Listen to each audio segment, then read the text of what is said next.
আচ্ছা এখন আমাদের ড্রাইভিং করছে, ঠিক আছে, ড্রাইভিং করছে আমাদের গাড়ি চলে আসছে অলরেডি বগুড়াতে। এখন দুপুর পরে গাড়ি চলে আসবে।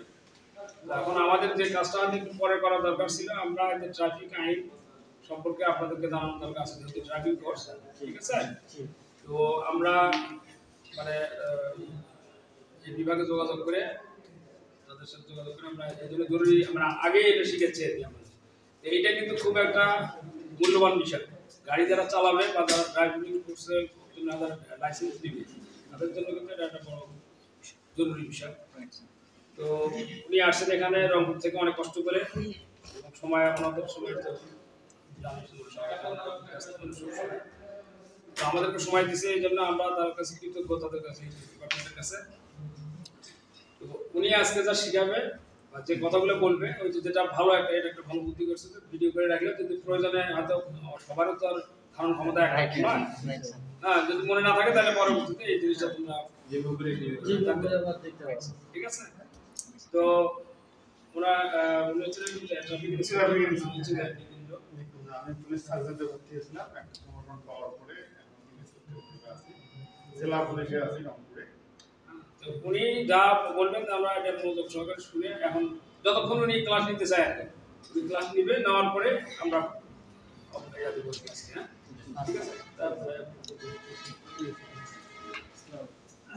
এখন এখানে টেনিস কয়জন? 15 জন। 15 জনেরই কোর্স, তাই না? এখন উনি যেটা বলবো এটা হয়তো পরে ঠিক আছে, কিন্তু মোটরযান আইন যেটা, এটা আসলে সবার জানা দরকার। বাংলাদেশের নাগরিক হিসেবে সব ধরনের আইনটা আমাদের আগে জানা দরকার। সব ধরনের আইন না জানার কারণে হয় কি, দেখা যায় যে কোনো ঘটনা ঘটলে পুলিশের সঙ্গে একটা মনোমালিন্য হয় বা মানুষের সময় নেগেটিভ ধারণা জানে না জানার কারণে কিন্তু বলে। যেমন মোটরযান আইনটা কিন্তু চেঞ্জ হয়েছে 18 সালে এসে। 18 সালে এটা চেঞ্জ হওয়ার পরে সব জরিমানা কিন্তু বাড়ছে, সব জরিমানা বাড়ছে। আগে ড্রাইভিং লাইসেন্সের জরিমানা ছিল 500 টাকা, অনাদায়ে 6 মাসের জেল। এটা এখন অনেক বেশি হয়েছে, এখন 25,000 টাকা। যার কারণে এগুলো জানা থাকা দরকার। মোটরযান বলতে বাড়ি যায় মানে ড্রাইভিং লাইসেন্স যেটা আছে, ডিএল বলে, ড্রাইভিং লাইসেন্স, মোটরসাইকেল বা না সব ধরনের জন্য মোটরসাইকেল সব ধরনের। এটা যে 66 ধারায় আছে, এখন দেখেন যদি কোনো ব্যক্তি 4-5 ধারার বিধান লঙ্ঘন করে, অথবা মানে লাইসেন্স যদি না থাকে আর কি, ড্রাইভিং লাইসেন্স ব্যতীত মোটরযান ও গণপরিবহন চালানোর বিধিনিষেধ সংক্রান্ত যেটা দেওয়া আছে, তার জন্য অনধিক 6 মাসের কারাদণ্ড অথবা 25,000 টাকা দণ্ড। এটা কিন্তু হচ্ছে 18 সালের আইনটা। এটা কিন্তু এখনো বই হয় নাই। আমাদের যে গেজেট আমরা একটা ফটোকপি করে দিয়েছি, এটা বই এখন পাওয়া যায় না। এটা হচ্ছে আপনার মোটরযান আইন 2018 নতুন যে, এটাতে ড্রাইভিং লাইসেন্সের আগে ছিল মাত্র 500 টাকা, 6 মাসের জেল। ওটা এখন করছে 25,000 টাকা। তারপরে আপনি আসেন যে নাম্বারবিহীন গাড়ি, যদি কেউ নাম্বারবিহীন গাড়ি, মোটরসাইকেল হোক আবার আপনার প্রাইভেট কার হোক, যে গাড়ি হোক, যেহেতু এখনো ওই আপনার 3 চাকার গাড়ির সিএনজির নাম্বার হয়, মানে ইঞ্জিন চালিত যেগুলো গাড়ি ওগুলো হয়, কিন্তু অটোর ব্যাপারে এখন পর্যন্ত ওইভাবে নাম্বারের বাধ্যবাধকতা আসে নাই। কিন্তু সিটি কর্পোরেশন এলাকায় মেয়র, এগুলোতে ওই মেয়র মহোদয় আপনার ওগুলোর নাম্বার দেয়, ওই আইনটা আছে। ওইটা হচ্ছে সিটি কর্পোরেশন আইনে আছে। আর মোটরযান আইনে সিএনজি পর্যন্ত নাম্বার হয়। কেউ যদি নাম্বারবিহীন গাড়ি চালায়, সেটার জরিমানা দেখেন 50,000 টাকা করছে। যেটা আগে ছিল নাম্বার বলতে কি স্যার, যে গাড়ির যে লাইসেন্সটা থাকে, রেজিস্ট্রেশন আরসি বলে, রেজিস্ট্রেশন সার্টিফিকেট, এটা যদি না থাকে, যেটা আগে ছিল মাত্র 2,000 টাকা, এটা এখন হচ্ছে 50,000 টাকা। এই জন্য মানে এটা জানতে হবে, হ্যাঁ, এটা জানতে হবে। আর এইটাতে অবশ্য জেলের ব্যবস্থা করে নাই। আবার আসে যে কেউ যদি ফিটনেস, যেমন 4 চাকার গাড়িতে ফিটনেস লাগে, প্রাইভেট কার, মাইক্রো, বাস, ট্রাক, ফিটনেস অর্থ কি, এই গাড়িটা ফিট কিনা এই সার্টিফিকেটটা বিআরটি এ দেখবে। এই ফিটনেস সার্টিফিকেট নিতে গেলে আপনার কিন্তু গাড়ি ওখানে নিয়ে যেতে হয়, গাড়ি নিয়ে গিয়ে গাড়ি দেখাইতে হয়। ওরা কিন্তু দেখবে যে গাড়ির আপনার কালার ঠিক আছে কিনা, হেডলাইট ঠিক আছে কিনা, গাড়ির গিয়ার ঠিক আছে না, এগুলো দেখে কিন্তু ওরা ফিটনেস দেয়। আমাদের তো কিছু নেগেটিভ কথাবার্তা আছে, ওগুলো আমরা না বলি, কিন্তু নিয়ম ওইটাই। এবং এখন কিন্তু দেখে এবং যে অফিসার ওখানে দেখে ওরা কিন্তু এখন ছবি করে রাখে, ভিডিও করে রাখে, রাখার পরে আপনার গাড়িতে আপনার ফিটনেস দেবে, এখন তাই করে। তাই কেউ যদি এই ধরনের ফিটনেস না থাকে গাড়িতে, বা ফিটনেস সার্টিফিকেট থাকা মানে তার আছে, থাকুক না থাক, এই ক্ষেত্রে যদি না থাকে সেটা দেখেন আপনার 25,000 টাকা জরিমানা করছে। আগে যেটা ছিল 2,000 টাকা, এখন ওটা করছে 25,000 টাকা। তারপর ট্যাক্স টোকেন যদি মেয়াদ না থাকে এটার জন্য করছে 10,000 টাকা। তারপরে রুট পারমিট এর জন্য, আর এর ধারাগুলো এখন চেঞ্জ হয়েছে। এখন যেমন আপনার ড্রাইভিং লাইসেন্সের ধারা হচ্ছে 66 ধারা জরিমানা হয়, আর নাম্বার না থাকলে এখন 72 ধারায় জরিমানা হয়। আগে হয়তো এটা 152 ধারা, ড্রাইভিং লাইসেন্স হতো আগে 138 ধারা, আর এগুলো কিন্তু এখন চেঞ্জ হয়েছে। আবার ফিটনেস হচ্ছে এখন 75 ধারা, আগে হতো 152 ধারা। আগে এক ধারাতেই ছিল ফিটনেস, রেজিস্ট্রেশন, রুট পারমিট, সেটা আছে 152 ধারা, ওটা এখন চেঞ্জ হয়েছে। আপনার রেজিস্ট্রেশন হচ্ছে 72 ধারা, আর ফিটনেস হচ্ছে 75 ধারা, ট্যাক্স টোকেন হচ্ছে 76 ধারা। মানে এই ধারাগুলোতে জরিমানা আর কি, মানে আমি এটা এখন বলতেছি জরিমানাটা আর কি, কারণ এটা কিন্তু আমাদের লাগেই। আমার মনে হয় গাড়ি চালায় পুলিশ গাড়ি ধরে নাই বা মামলা হয় নাই এমন লোকের সংখ্যা মানে কম। তো নিজের কাছে না হলেও আত্মীয় স্বজন ফ্যামিলির মধ্যে কারো না কারো কিন্তু হয়। এই জন্য এগুলো একটু জানা দরকার, যেহেতু আজকে আমাদের জানার একটা সুযোগ হয়েছে এই জন্য জানাচ্ছি। আর এর বাইরেও আপনার এই বইটা পাওয়া যাবে না, কিন্তু ওই যে ড্রাইভিং লাইসেন্স পাওয়ার জন্য একটা বই পাওয়া যায়, মানে 50 টাকা দিতে। ওই বইটা নিলে ওখানে ওই যে জরিমানাগুলো থাকে, এগুলো সব সংশোধন সিগন্যালগুলো থাকে, তারপরে জিগজ্যাগ পরীক্ষা, তারপর ড্রাইভিং লাইসেন্সের পরীক্ষা, এটা কিন্তু পাওয়া যায়। তাহলে আপনার রুট পারমিট হচ্ছে 77 ধারা, এটার জরিমানা দেখেন দিচ্ছে 20,000 টাকা, এটাও ছিল আগে 2,000 টাকা।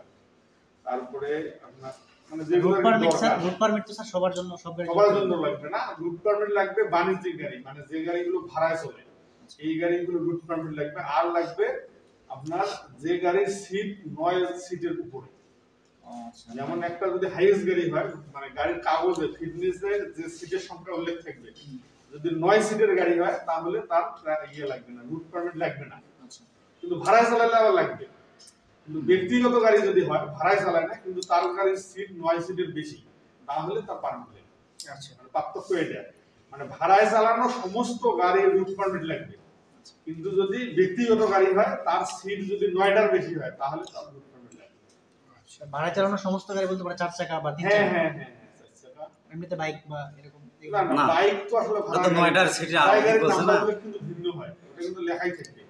ভাড়ায় চালি গাড়ি তো কিন্তু ফিক্সড করা, এটার কালার হবে নীল হলুদ, এটার নাম্বার প্লেট হবে নীল, এটা কিন্তু আলাদা আলাদা ভাগ করাই থাকে। কিন্তু অনেক করে কি প্রাইভেট গাড়ি কিন্তু ভাড়ায় চালায়, সেটা কিন্তু নিয়ম নেই। এটারা কিন্তু এখন জরিমানার বিধান দিয়ে দিচ্ছে, বাণিজ্যিক মানে ব্যক্তিগত গাড়ি যদি কেউ বাণিজ্যিক ভাবে চালায় এটা জরিমানা 5,000 টাকা। এটা এটা এই জরিমানাটা একটু কম, কিন্তু এটা আগে ওইভাবে ছিল না। কিন্তু আগে মামলা হতো কি, যে আপনি প্রাইভেট গাড়ি বাণিজ্যিক ভাবে চালাচ্ছেন, আপনার রুট পারমিট লাগবে, যেহেতু নাই আপনার রুট পারমিটের মামলা হতো। তো এখন এটা উল্লেখ করে দিয়েছে যে ব্যক্তিগত গাড়ি কেউ যদি বাণিজ্যিক ভাবে চালায় তাহলে তার মামলা হবে এবং এটা জরিমানা হবে 5,000 টাকা। তারপর দেখেন, তারপর হচ্ছে 86 ধারায় আছে অতিরিক্ত ওজন, ওভারলোড আর কি যেটা বলে, এটা যদি কেউ এইভাবে যদি গাড়ি চালায় তার হচ্ছে 1 বছরের জেল, এটা জরিমানা হচ্ছে 1 লক্ষ টাকা। এই জরিমানাগুলো অনেক বেশি করছে, যাদের নিয়ম মানে। আগে আমরা দেখছি অনেকে মামলা খেয়ে কিছু মামলা মনে করতো না, 400-500 টাকা 1,000 টাকা মামলা খেয়ে চলে গেছে, মানতো না। কিন্তু এখন কিন্তু অনেক বেশি, এই আইনটা কিন্তু এখন এইভাবে প্রয়োগ হয়নি। এখন কিন্তু দেখা যাচ্ছে ওই ডিস্ট্রিক্টে বা মেট্রোতে, এটা সারা বাংলাদেশে অবশ্য একটা ইয়ে করছে, যেমন ড্রাইভিং লাইসেন্সের এখন জরিমানা করা হয় 5,000 টাকা। পুলিশ একটা করছে, মানে যেহেতু 25 ওটা করছে 5, একবারে 25 করলে সমস্যা, এই জন্য 5 করা হয়েছে। তারপর আপনার নাম্বার ভিন গাড়ির আছে 50, এটা করা হয়েছে 10। মানে আমাদের যে ওই মেশিনে যে মামলাটা হয় ওখানে জরিমানার অ্যামাউন্ট দেওয়া আছে। এটা আমাদের সিনিয়র অফিসারদের ম্যাজিস্ট্রেট পাওয়ার আছে, ওনারা এটা করে দিয়েছে। কিন্তু বইয়ে আছে কিন্তু এটা ওভারলোডের মামলা কিন্তু 1 লক্ষ, এটা মনে হয় আজকে 20,000 টাকা মামলা দিলে মেশিন মামলা দিলে। তারপরে আপনার আছে যে অতিরিক্ত গতিতে যদি কেউ গাড়ি চালায়, এটা হচ্ছে আপনার 87 ধারা, এটাতে জরিমানা আছে 10,000 টাকা। 3 মাসের জেল। আর ওভারলোডের আছে 1 লক্ষ টাকা 1 বছরের জেল। যে কোনো একটা হয় জেল না হয় জরিমানা। আর এটাতে আছে এটাও সেম, হয় জেল না হয় জরিমানা। 3 মাসের জেল, 10,000 টাকা জরিমানা আপনার ওভার স্পিডে যদি কেউ গাড়ি চালায়। তারপরে আসেন এই যে ঝুঁকিপূর্ণ মোটরযান চালানো যেটাকে বলে, সেটা আছে যেমন আপনার ওই যে ছাদে লোক নেয়, তারপর গাড়ির 2 সাইডে মাল নেয়, বা আবার যে বাস নেয় পিছনে, এই বাস নেওয়ার কিছু নিয়ম আছে। আগের যে মোটরযান বিধিটা ছিল সেক্ষেত্রে আপনার ওই পিছন দিকে কেউ যদি পাইপ টেপের কিছু নেয়, আমার বাস উল্লেখ করা নেই বইয়ে, বলা আছে পাইপ টেপের কিছু, যদি কোনো পাইপ টেপ নেয় তাহলে সে সর্বোচ্চ 4 ফিট পর্যন্ত পাবেন নিতে। দেখা যায় বাস যখন নেয় 5 ফিট 6 ফিট পর্যন্ত, এটা কিন্তু নিয়ম। আর দুই সাইডে বডির বাইরে কোনো মাল নেওয়াই যাবে না, এটা কোনো নিয়ম।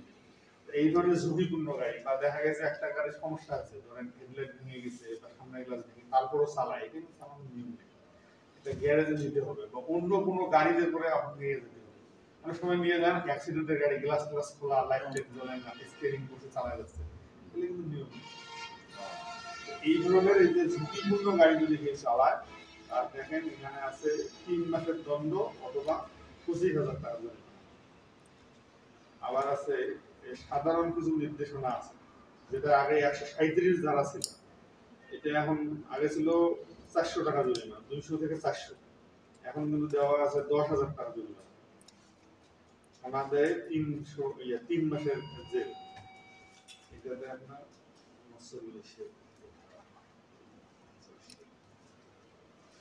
আগের জিনিসগুলো অনেক বাড়াইছে, এটা নিয়ে আমি জানাচ্ছি।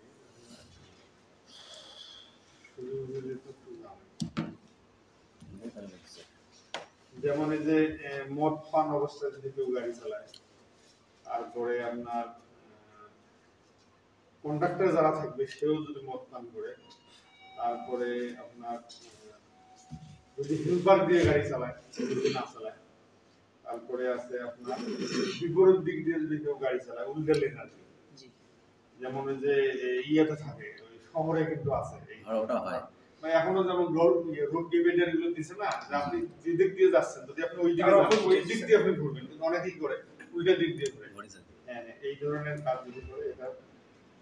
তারপরে তো এই যে মোটরসাইকেলে যদি 3 জন যাত্রী থাকে, যদি লেখা চালক ব্যতীত মোটরসাইকেলে 1 জনের অধিক যাত্রী যদি থাকে, তারপরে হচ্ছে চলন্ত অবস্থায় চালক কন্ডাক্টর অন্য কোনো ব্যক্তি যাত্রীকে মোটরযানে উঠাইতে পারে। মানে বাস কিন্তু অনেক সময় রানিং অবস্থায় লোক তোলে, বাস ছাড়ছে ওঠেন দৌড়ে কিন্তু ওঠে, বা অনেক সময় যে মেইন রাস্তায় একটু স্লো করে ওঠে, এটা করা যাবে না। আবার ওই যে প্রতিবন্ধী যাত্রী যদি থাকে, যেমন যার পায়ের সমস্যা বা চোখে দেখে না বা হাতের সমস্যা, এই ধরনের ওই গাড়িতে কিন্তু সিট রাখতে হয়। যদি এটা না রাখে, গাড়ির সিট আপনার 40টা, আপনি 5 জন রাখবেন যে যারা প্রতিবন্ধী যাত্রী, এটাও কিন্তু এখানে আইনে বলা আছে।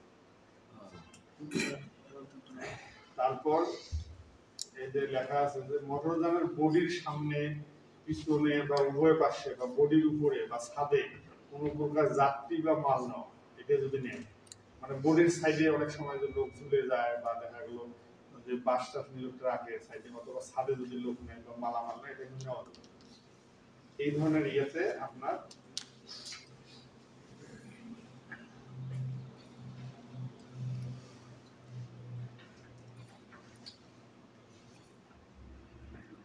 সাধারণ বিধান আর কি, এটাতে আপনার 10,000 টাকা জরিমানা। তারপরে যে অ্যাক্সিডেন্টের বিষয়টা কিন্তু এখন দিয়েছে 95 ধারায়, কোনো ব্যক্তি আপনার অ্যাক্সিডেন্ট যদি করে, কোনো গাড়ি অ্যাক্সিডেন্ট করলে তার জন্য 1 মাসের কারাদণ্ড, অন্যদিন 20,000 টাকা জরিমানা হবে। চালকের ক্ষেত্রে অতিরিক্ত হিসাবে সূচক 1 পয়েন্ট করতে হবে। এখন কিন্তু ড্রাইভিং লাইসেন্সে আবার পয়েন্ট বাদ যাবে, এটা হচ্ছে 62 ধারায় এটা বিস্তারিত দেওয়া আছে।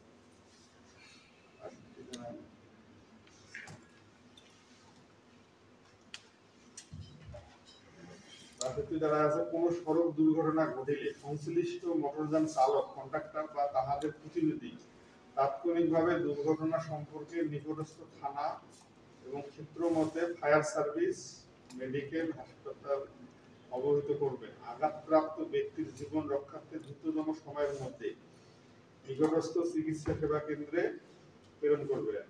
বাংলাদেশ পুলিশ দেশব্যাপী টোল ফ্রি টেলিফোন নম্বর প্রবর্তন করবে, মানে যেটা হচ্ছে আপনার কি 999 জানাইতে হবে, যার মাধ্যমে সড়ক দুর্ঘটনা ঘটলে মোটরযান চালক, কন্ডাক্টর, ব্যক্তি প্রতিষ্ঠান বা পরিচালক বা তাদের প্রতিনিধি, তাদের পক্ষে অন্য কোনো ব্যক্তি বা যাত্রী সড়ক দুর্ঘটনা প্রত্যক্ষকারী কোনো ব্যক্তি দুর্ঘটনার সঙ্গে সঙ্গে সংশ্লিষ্ট নম্বরে টেলিফোন করিয়া জরুরি উদ্ধার, চিকিৎসা ইত্যাদি জন্য তাৎক্ষণিক সহায়তা চাইতে পারে। এটা আর কি বলছে। তার মানে যদি এটা কিন্তু মারা যাওয়ার বিষয়টা এখানে বলে নেই, যদি অ্যাক্সিডেন্ট হয়ে যদি কেউ আহত হয় আর কি, তাহলে আপনার 20,000 টাকা জরিমানা অথবা আপনার 1 বছরের 1 মাসের জেল। জেলটা কি যে চালক তার হবে? তার জরিমানাটা চালক অথবা মালিক যে মারা গেলে থানায় মামলা হবে, রেগুলার মামলা হবে, তাতে আসামি অ্যারেস্ট হবে, তার নামে ওয়ারেন্ট হবে।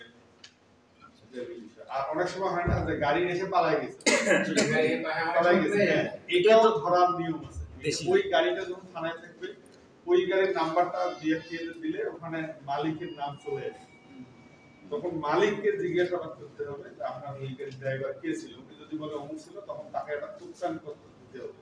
যেমন ওই শ্রমিকরা কিন্তু অনেক সময় বলে যে ড্রাইভারদের নিয়োগপত্র দেন, এটা কিন্তু দেয় না মালিকে।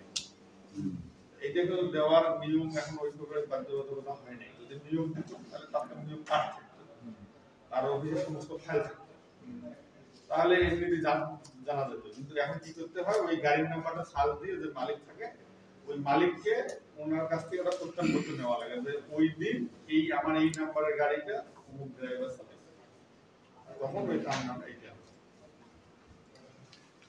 মানে কমন কিছু আর কি বিষয়।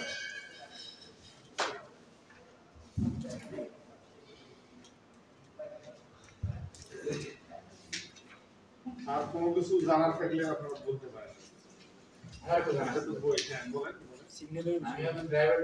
সিগন্যাল পরে বলতেছি, আগে আইন বললে এগুলো লাগে, এগুলো বলতেছি। স্যার আমার লাইসেন্স, ড্রাইভিং লাইসেন্স আছে, যে কোনো কারণবশত আর্থিক সমস্যা বা অন্য সমস্যার কারণে আমি ড্রাইভিং লাইসেন্স রিনিউ করতে পারি, সেক্ষেত্রে আমার সার্জন ধরলো, সেক্ষেত্রে আমার কত টাকা দেবো? হ্যাঁ, ওই সেম জরিমানা 25,000। এখন ওটা 5,000 করে।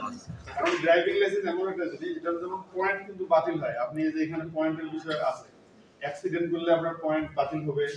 ড্রাইভিং লাইসেন্সের মামলা, যেমন আপনি সিগন্যাল মানলেন না, ওভার স্পিডে গাড়ি চালালেন, বা আপনি মাদক সেবন করলেন, এইভাবে আপনার পয়েন্ট কমতে কমতে ওই লাইসেন্স এক সময় আপনার বাতিল হয়ে যাবে। এখনো কিন্তু এটা আমাদের এখানে চালু হয়নি, না হওয়ার কারণ হচ্ছে এটা অনলাইন সিস্টেম। হ্যাঁ, পয়েন্টটা ধরা হবে, এখানে যে পয়েন্ট বলা আছে 1 পয়েন্ট 2 পয়েন্ট এইভাবে আছে।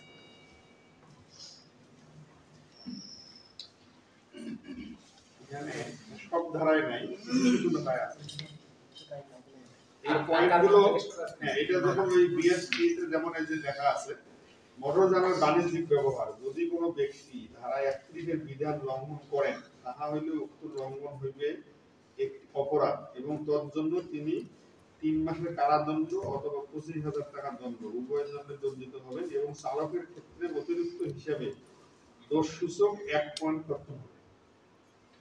এই কর্তন হলে এটা সম্ভবত 5 পয়েন্ট হলেই ড্রাইভিং লাইসেন্স বাতিল হবে।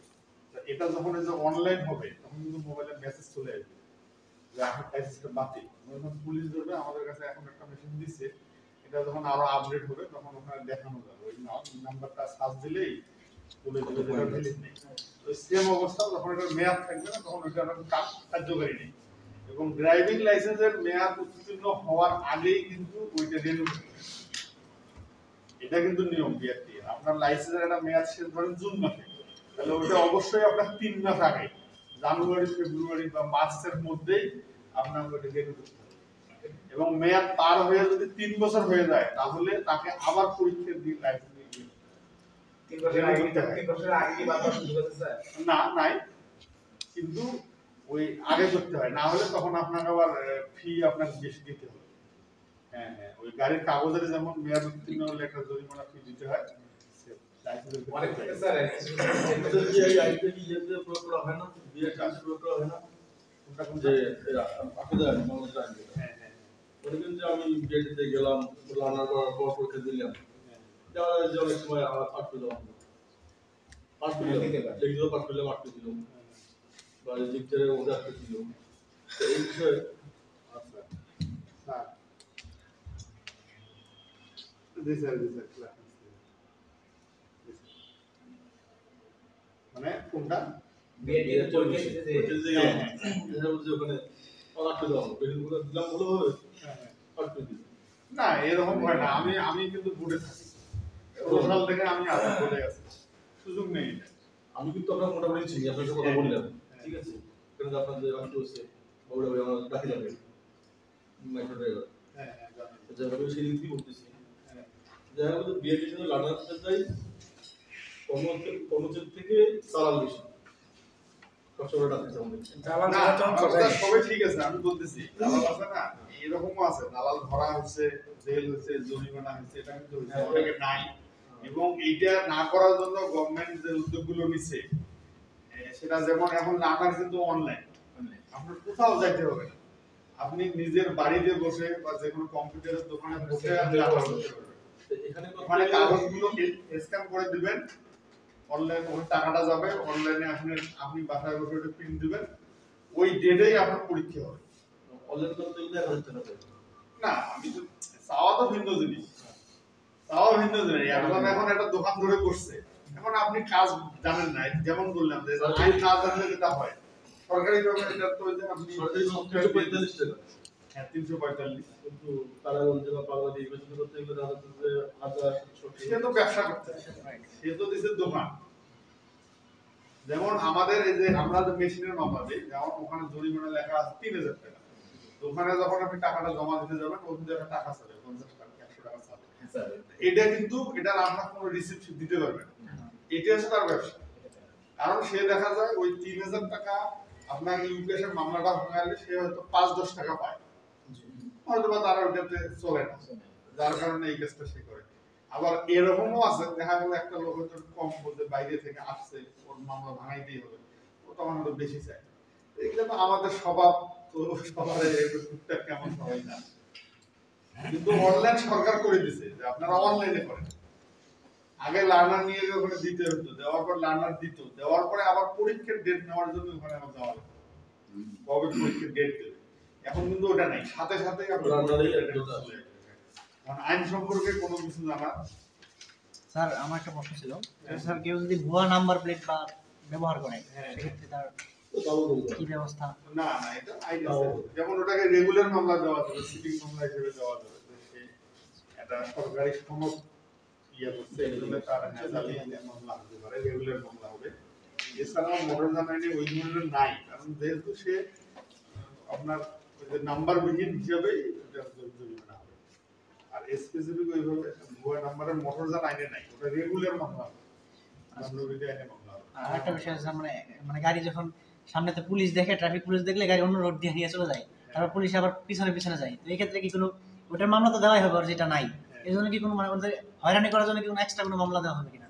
না না না এই ধরনের সুযোগ নেই, তবে বাস্তবতা ক্ষেত্রে তো ওইভাবে না যাওয়াই ভালো। হ্যাঁ তা তো অবশ্যই সারেন্ডার করাতে ভালো, ওটা নিয়ম নাই তো। কারণ না না নিয়ম আছে, নিয়ম পালন করে, পালাই গেলে আপনার পালানো ধরার ইয়ে আছে। কিন্তু বাংলাদেশের প্রেক্ষাপটে যেমন আমাদের রাস্তা তো উন্নত না, সামনে ওইরকম আমার চেক পয়েন্টও নাই যে আরেকজনকে আমি কল করবো ও ধরবে। এখন এই পিঠতে গিয়ে বা এইভাবে ধরতে গিয়ে অনেক দুর্ঘটনা কিন্তু ঘটছে, হ্যাঁ অনেক ওটা হচ্ছে। অনেকে ঘটছে, বা রাস্তার নিচে পড়ছে বা গাছের সঙ্গে লাগছে, এটা এরকম তো হয়। কিন্তু অতিরিক্ত মামলা দেবে এরকম নাই, যেমন আপনি সিগন্যাল মানেন নাই, সেক্ষেত্রে একটা মামলা হবে। তারপর যদি আপনার কাগজ না থাকে, আমি কি বলে থাকি জি জি আমি আদালতে থাকি, মানে যেদিন যার মানে ইয়া পড়ে আমাদের কাছে ওরা সিটি দেয় এসপি স্যারের কাছে, ওখানে এসপি স্যার তার নির্ধারণ করে থাকে। এখন তো প্রত্যেক সপ্তাহে 2 দিন পরীক্ষা হয়, প্রত্যেক সোমবার আর বুধবার, প্রত্যেক সপ্তাহে পরীক্ষা, সোমবার আর বুধবার হবেই পরীক্ষা। তার মানে মাসে প্রায় 30 মাস হলে হচ্ছে আপনার 8টা পরীক্ষা, 31 মাস হলে অনেক সময় 9টা হয় পরীক্ষা, এইভাবে রেগুলার পরীক্ষা। কিন্তু স্যার আমি অনেক সময় শুনি যে লাইসেন্স তো দিচ্ছেই না, অনেকে প্রায় 2 বছর না লাইসেন্স দিচ্ছে না বলতে ওই যে রিসিভ দিচ্ছে, কার্ডটা দিচ্ছে না। কার্ডটা দিচ্ছে। এই কার্ডটা হচ্ছে কি ওই যে আপনার বাজেট যখন ক্লোজ হয়েছে ওটা তো কোনো না একটা প্রতিষ্ঠানের দায়িত্বে ছিল, হ্যাঁ ওই প্রতিষ্ঠানের মেয়াদ যখন হয়ে গেছে শেষ, আরেকজন প্রতিষ্ঠানকে এটা দিতে গিয়ে সময় লাগছে। ওই নতুন গুলো করেছে আগের গুলো ফেলে দিচ্ছে হ্যাঁ না না না ওইরকম না। তাহলে মনে করেন আপনাকে এই দায়িত্বটা দিয়েছে গভর্নমেন্ট যে আপনি এই 3 বছর বা 5 বছর আমি কাজ করবো। কার্ডটা আপনি দিবেন 5-10 বছর ধরে। দেখা গেছে 5 বছর পরে ওর মেয়াদ শেষ, তখন এইটা আরেকজনকে যখন দিবে তখন তো এটা আবার ওই যে প্রতিষ্ঠানকে ডাকতে হবে, নিলাম ইয়া করে আর কি, নিলাম ঠিক না ওটা কি বলে টেন্ডার সিস্টেম করে, হ্যাঁ টেন্ডার সিস্টেম করে আর কি দিয়েছে। এইটা হতে কিন্তু এই দিক তো রেগুলারই আমরা ফিঙ্গারপ্রিন্ট হচ্ছে সব প্রত্যেক মাসেই তো মানুষ পাস করছে পরীক্ষা, যার কারণে ওই ওরা আসার পরে পিন দিতে সময় লাগছে। এবং আমার মনে হয় অলরেডি 19 সালের কিছু কিছু যারা 19 সালে যারা পাস করছে তারা মোটামুটি লাইসেন্স পাচ্ছে। পাই নাই তো, এখনো পাই নাই। এখন আপনার কোন সালে? 19 সালে দিছে, 19 সালের কোন মাস? ওরা 6 মাস, ওটা জুন। 4 মাস পর্যন্ত মনে হয় আসছে। আপনার মোবাইলে মেসেজ আসবে, বাংলা মেসেজ, যদি আপনার ওখানে মোবাইল নাম্বারটা ঠিক দেওয়া থাকে আর একটা বাংলা একটা মেসেজ পাবেন। অনেক সময় না কি জানতে দেওয়া অনেকে আবার ওই যে লাইসেন্স মামলা খাইছে, মামলার পরে হয়তো বা সে লাইসেন্স উঠে বাইরে থানায় আসে আর গাড়ি চালাবে না, ওটা ঝুলে আছে পিছনে, সেক্ষেত্রে কি তার কোনো কিছু হবে? হ্যাঁ হবে তো। এটা নিয়ম হচ্ছে একটা মামলা হওয়ার পর যদি 3 মাস কেউ না হয় তাহলে এই মামলাটা কোর্টে যায়। কোর্টে যাওয়ার পর কোর্ট থেকে তার নামে প্রথমে সমন দেয় যে এরকম আপনার নামে একটা মামলা হচ্ছে, আপনি কোর্টে এসে মামলাটা আপনি জরিমানাটা দেন। ওই সমন মোতাবেক যদি সে হাজির না হয় তখন তার বিরুদ্ধে ওয়ারেন্ট হলে ওই রেগুলার মামলার মধ্যে আপনার উকিল ধরে হাজিরা দিতে হবে, দিয়ে আপনার জরিমানা দিয়ে আপনার আবার যদি কোর্ট যদি আবার মনে করে যে জরিমানায় সন্তুষ্ট না, জেল দেবে, তাহলে আপনাকে জেলও দিতে হবে। তার সেক্ষেত্রে কি মানে রেগুলার মামলা দেবে। জরিমানা হারটা কি বাড়বে? আপনারা হয়তো যে না জরিমানা না ওটা বিচারকের উপর নির্ভর করে। তখন তো ওটা কোর্ট আইনে যেটা আছে এর মধ্যে থেকে বিচারক যেটা কোনো সময় 3 মাস মানে 3 মাস আইনে আছে, 3 মাসের মধ্যে যদি কেউ মামলা না হয় মামলা খাইলেন তো আমরা রিসিভ করে 1 বছর মধ্যে, হ্যাঁ 21 দিন 22 দিন আচ্ছা 1 মাস করলাম, আমার ক্ষেত্রে কোনোভাবে যাইতে পারলাম না, কোনো কাজে যদি না না, সেক্ষেত্রে 3 মাস মতো আমাকে সময় দিন। হ্যাঁ হ্যাঁ মানে আগে 3 মাস পর্যন্ত সময় পাবো। হ্যাঁ পাবে। 3 মাসের পরে ওই মামলাগুলো একটা নতুন গাড়ি নেওয়ার পর কতদিন পর্যন্ত মানে না এই ধরনের কোনো নিয়মে নেই। কন্টেস্টেবল লাইসেন্স করে নাই, অন্যের গাড়ি চালানোর কোনো নিয়ম নেই। একটা সব মজার ব্যাপার আইনে যেটা আছে যে আপনি ড্রাইভিং লাইসেন্স পাবেন তারপরে আপনি রাস্তায় গাড়ি চালাবেন। তার আগে মানে এখন মোটরসাইকেল কিনে বাসায় রাখিতে হবে না মাঠে। মাঠে তো সেইভাবে রাখি দিবেন কেন? যেমন সিস্টেম হচ্ছে শোরুমে আপনি টাকাটা দিয়ে দেবেন, দিলাম। এখন শোরুম টাকা দিলে ওরা টাকাটা জমা দিলে আপনি একটা মানি রিসিপ্ট পাবেন। আপনি বিয়ে, কারণ এটা তো প্রসেসটা টাইম লাগে। টাকা যেমন দিচ্ছে ওই ফাইলটা আসতে কিন্তু 10 দিন 15 দিন অনেক সময় 1 মাস 2 মাস 3 মাস, এটা শোরুমের ক্যাপাসিটির উপর নির্ভর করে। শোরুম যেমন আমার মনে হয় বাজাজে মনে হয় খুব তাড়াতাড়ি আসে, ওই কারণে ওই শোরুমে যখন আমি টাকাটা এখন অনলাইন টাকা জমা দেওয়া, এরকম না যে অমুক ব্যাংকের আশায় আপনার থাকতে হবে, শুক্রবারের আশায় আপনার থাকতে হবে, এই এই এই ধরনের কিছু নেই। অনলাইন সিস্টেম, টাকা জমা দিয়ে আপনি মানি রিসিপ্টটা দিয়ে আপনি গাড়ি চালাতে পারেন। তাতে যতদিন নাম্বার প্লেট দেয়নি, মানে নাম্বার প্লেট দিতে অনেক সময় লাগে, একটা কাগজ যে দেওয়া হয় ওটা কিন্তু কেউ লেমিনেটিং করে পিছনে দেয়, তো সেক্ষেত্রে দেখা যায় যে তারপরেও ইয়া দিয়ে দেয়, মামলা দিয়ে দেয়। আমরা নিজে খাইছি। ওটা তো আপনার মানি রিসিপ্টের সাথে রাখতে হবে, তো আপনার ফটোকপি আপনি লাগাই দিয়েছেন, এখন এটা এমন কি এটা কি চেঞ্জ করা যায় না? কম্পিউটারে একটা মানি রিসিপ্ট ঢুকাই দিয়ে সেন্সিস নাম্বার পাল্টাই দিয়ে নাম পাল্টাই দিয়ে এরকম মানুষ 20টি বানানো হবে। আপনার অরিজিনাল মানি রিসিপ্টটা আপনার সাথে রাখতে হবে, তাহলে ওরা দেখবে ঠিক আছে হ্যাঁ, তখন দেখবে যে ছাড়বে। আপনার এটা যেটা লাগাইছেন এর সঙ্গে মিল আছে। আচ্ছা তাহলে এই ফটোকপি এই কারণে গ্রহণযোগ্য না, আপনার অরিজিনালটাও রাখতে হবে। আমি ব্যাংকে টাকা জমা দেওয়ার কতদিনের ভিতরে বিআরটিতে কাগজ জমা দিতে হয়?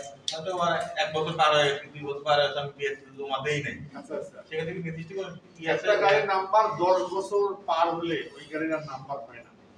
আপনি গাড়িটা যদি কিনছেন 10 বছরের মধ্যে যদি আপনি ওই গাড়ির নাম্বার না করেন তাহলে ওই গাড়ির আর নাম্বার হবে না, হবে না। 10 বছরের মধ্যে আপনার নাম্বার করতে হবে, এবং আপনি যদি গাড়ি কেনার পরে নাম্বার না করেন, পরে আপনি 6 মাস পরে করেন, 1 বছর পরে করেন, তখন আপনার ওখানে একটা এফিডেভিট আপনার দিতে হবে যে আপনি কেন গাড়ির নাম্বার করেননি। এটা কারণ আপনাকে একটা দিতে হবে, জবাবদিহি করতে হবে। কোটের কাগজ আপনাকে দেখা গেল যে আমি গাড়ি 18 সালে কিনছি, হ্যাঁ 28 সালের মধ্যে আমার নাম্বার করতে হবে। আমি 18 সালে কিনছি, এটা হলো 20 সাল। আমি 18-19 মধ্যে ফাইল জমা করে দিই, টাকা কিন্তু ব্যাংকে জমা করছি, ফাইল জমা করে দিচ্ছি। এক্সট্রা জমা দেওয়া এখন ফাইল জমা না করতে না গেলে টাকা জমা করে ফাইল জমা করতে গেলে এক্সট্রা কোনো চার্জ? না না না ওই একটা ইয়ে দিতে এফিডেভিট দিতে হবে কেন এতদিন জমা দেন। কেউ আছে যে স্যার দেখা গেল যে 5 বছর ধরে কোনো লাইসেন্স পায়নি, এখন লাইসেন্স করবে, তখন তো করে বেরিয়ে কি এখন বেশি টাকা লাগবে স্যার? না না টাকা ওইটাই আমি যদি ফেলে দেবো। কেউ বলে যে এখন এক্সট্রা চার্জ নিবে, না না এই নাম্বারের ক্ষেত্রে কোনো চার্জ নেই। আমি যখন একটা জমা দিয়ে গেলাম, এক দালাল আমার বলতেছে যে এটা আপনার 1000 টাকা চার্জ করবে। আমি কি জন্য করবো? এরকম বুঝলো। উনি আমাকে বলে একটা বিআরটির কর্মকর্তার কাজ দিয়ে আসলো, তার সঙ্গে লিঙ্ক ভালো। উনি বলতেছে যে এটা হবে না, এটা 1 বছর যে আপনার গ্যাপ হয়ে গেল, এর জন্য একটা যদি এই ধরনের কথা বলে তাহলে তাকে রিসিপ্ট দিতে হবে, কারণ এখন ব্যাংকে যে টাকাটা জমা হয় এটা কিন্তু অনলাইন সফটওয়্যার সিস্টেম। আপনি যে ফি জমা দিবেন ওই ফি যদি ওই সফটওয়্যারে না থাকে ওই টাকা আপনি দিতেই পারবেন না। আর ওখানে যারা ওই রিসিপ্ট দিয়ে বের হয় কিন্তু অনলাইন রিসিপ্ট। ওখানে যারা থাকে, আমি যারা থাকে যদি বলা হয় যে ভাই এটা আইনে তো ওখানে কেউ থাকে না, অনেক সময় তো এই বাইরে দেখি ওরা তো ওরা গেছে হয়তো কোনো কাজে, অথবা ওই যে বিআরটিএ অফিস আর ইয়ে অফিস এক জায়গায়, মেট্রো কমিশনার অফিস, তারপর রেঞ্জ অফিস, ওগুলো কিন্তু সব এক জায়গায়। আমরা তো মনে করি কি না না আছে বিআরটিএ না, বিআরটিএটা ডিসি স্যার ডিসি অফিসের আন্ডারে। ওদেরকে বলা হলো কিছু বলেন না। এনডিসি আপনার এডিএম স্যার, এটা অভিযোগ আপনি যদি দেন আপনাকে ডিসি স্যারের কাছে আপনাকে আর এখন তো সহজ বুদ্ধি আছে, অভিযোগের কিন্তু প্রত্যেকের একটা নাম্বার আছে, অনলাইনে সার্চ দিলে আপনি পাবেন।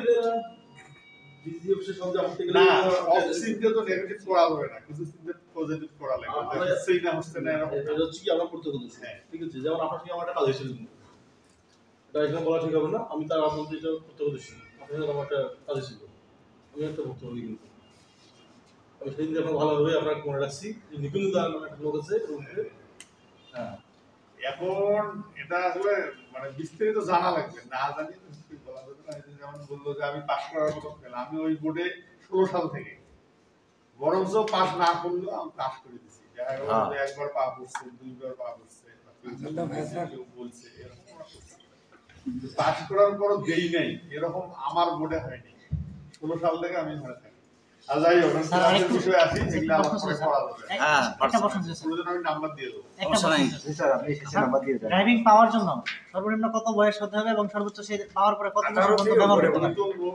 নতুন আইনে হচ্ছে অপেশাদার হচ্ছে 18 থেকে সর্বনিম্ন, আর পেশাদারের ক্ষেত্রে হচ্ছে সর্বোচ্চ 21। আচ্ছা কত বছর বয়স পর্যন্ত সেই ড্রাইভিং ব্যবহার করতে পারবে? ড্রাইভিং এর বয়স জি রাইট জি। বুঝিনি। স্যার সে তার কত বছর বয়স হলে, আমার কত বছর বয়স হলে আমি আমার এই ড্রাইভিং আমি করতে পারবো বা করার জন্য 60 বছর 60 বছর পর্যন্ত? 60 এর পরে করা যাবে। তারপরে এখন মনে হয় নেয় অনলাইনে নেয়, মানে ওটা খুব একটা বাধ্যবাধকতার কথা নয়। 60 আর এখানে ড্রাইভিং লাইসেন্স দিতে গেলে আপনাকে কিন্তু একটা ডাক্তারি সার্টিফিকেট দিতে হয়, ওখানে কিন্তু ইয়ে থাকে যে তার চোখ ঠিক আছে, তার শরীর ঠিক আছে, এটা লাগে মেডিকেল লাগে মেডিকেল সার্টিফিকেট লাগে। যদি মেডিকেল থাকে তাহলে এখন লাইসেন্স মানে স্যার 60 বছর বয়স পর্যন্ত আমরা আবেদন তো করতে স্যার লাগে না, 100 টাকা দিলে করে নিয়ে দেয়। কতদিন পর্যন্ত পরে আমি চালাইতে পারবো? আমার কত বছর বয়স পর্যন্ত? না লাইসেন্সের মেয়াদ 10 বছর। ডাক্তার সিরিয়াস মেয়াদ থাকে। আর এই আইনগুলোর মধ্যে কিন্তু ড্রাইভিং লাইসেন্স পরীক্ষাতে খুব একটা আসে না এখন, কারণ জরিমানাগুলো এখন নতুন আইন হয়েছে, মানুষ কম জানে, এই কারণে কম আসে। ড্রাইভিং লাইসেন্স নিতে গেলে এখন প্রথমে হয় লিখিত পরীক্ষা 20 মার্কের। 20 মার্কের পরীক্ষাতে ম্যাক্সিমাম এর চিহ্নগুলো কিন্তু থাকে। এই চিহ্নগুলো কি দেখা যায়? দেখেন তো দেখা যায়। উপরে দেখা যাচ্ছে, নিচে একটু পিছিয়ে দিতে হবে। সিগন্যাল ট্রাফিক সিগন্যাল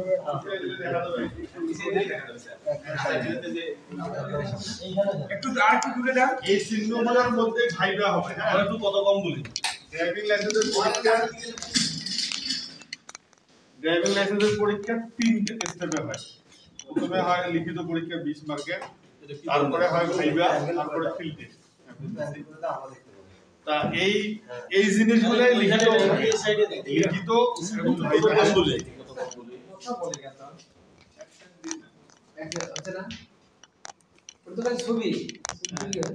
না ভিডিও ওকে স্যার। আপনার এইগুলোর মধ্যেই কিন্তু লিখিত ভাইবা মোটামুটি সবই থাকে। যেমন লিখিততে আসে ওই বয়সটা আসে, ড্রাইভিং লাইসেন্স পাওয়ার বয়স কত বা লাইসেন্সের মেয়াদ কত। অনেক সময় ইঞ্জিনের প্রশ্ন আসে, যে আপনার একটা চলন্ত অবস্থায় একটা গাড়ি স্টার্ট বন্ধ হয়ে গেল, তাহলে আমি প্রথমে কি চেক করবো বলেন দেখি, পারেন দিতে।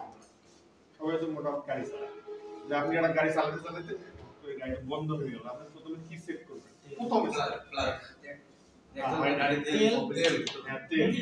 আগে আপনি তেল দেখতে হবে, আপনার তেল আছে কিনা। আর তেল নাই, আপনি প্লাস দেখেন আর যাই দেখেন, আপনার গাড়ি স্টার্ট হবে।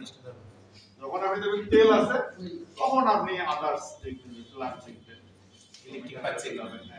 আগে তেল প্রথম, তেল না থাকলে আপনি যাই করেন কোনো কাজ হবে না। কারণ গাড়ি চালান মনে করেন ওটা কি বলা যায়, নিঃশ্বাস বলে জীবন জ্বালানি ছাড়া গাড়ি চলবে না। এটাই প্রথম। এই ধরনের প্রশ্ন আসে।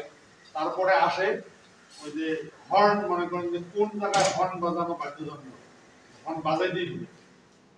আবার উল্টাটাও আসে যে কোন জায়গায় হর্ন বাজানো নিষেধ, বলেন দেখি।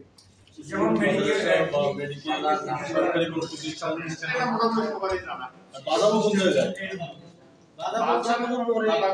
মানে কোন জায়গায় বাজাইতেই হবে বাধ্যতামূলক। এরকম যেমন অন্ধ বাঘ, এমন একটা বাঘ যে সামনটা আপনার দেখা যাচ্ছে না, যে লোক আসতেছে কি আসতেছে না, গাড়ি আসতেছে কি আসতেছে দেখা যাচ্ছে, তখন আপনার এক কথায় উত্তর হয়। কারণ 20 মার্কের পরীক্ষা হয় মাত্র 20 মিনিটে, 12 মার্ক পেলে পাস, এই কারণে এটা লাগে। তারপরে আপনার প্রশ্ন আসে, প্রশ্ন নমুনা নিয়ে আসতে হলে ভালো হতো। আরো আসে আপনার যে ট্রাফিক সিগন্যাল যেগুলো থাকে, যে লাল সবুজ, এটার অনুক্রম কোনটার পরে কোনটা। এই যে এখানে মনে দেওয়া আছে, ও নিয়ে আসছে না? হ্যাঁ হ্যাঁ,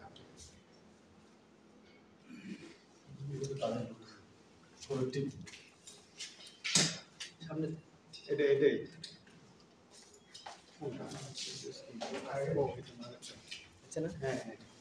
এখানে মনে হয় লাইটটা মনে হয় নাই না, ওই যে সিগন্যাল লাল সবুজ এটা মনে রাখার সহজ বুদ্ধি, সেটা হচ্ছে হলুদ মাছ। হলুদ মাঝে, তারপর আপনি লাল শেষে দেন, প্রথমে দেন, কোনো সমস্যা নেই। শুধু মনে রাখবেন হলুদটা যদি মাঝে থাকে ওই চিহ্নটা রাইট। যেমন লাল, তারপরে হলুদ, তারপরে সবুজ, অথবা সবুজের পরে হলুদ, তারপরে লাল।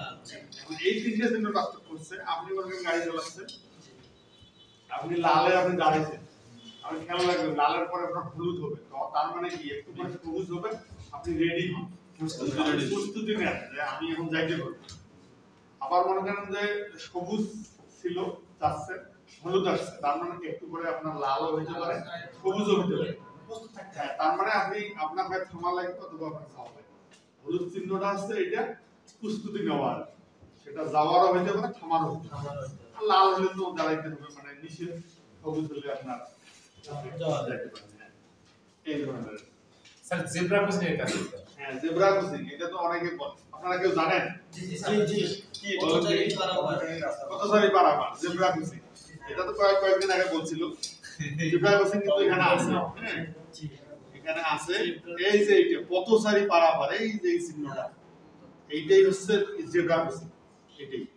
এইটা কিন্তু রাস্তার পাশে সাইনবোর্ড থাকে, আর রাস্তার উপরে কিন্তু এরকম দাগ থাকে।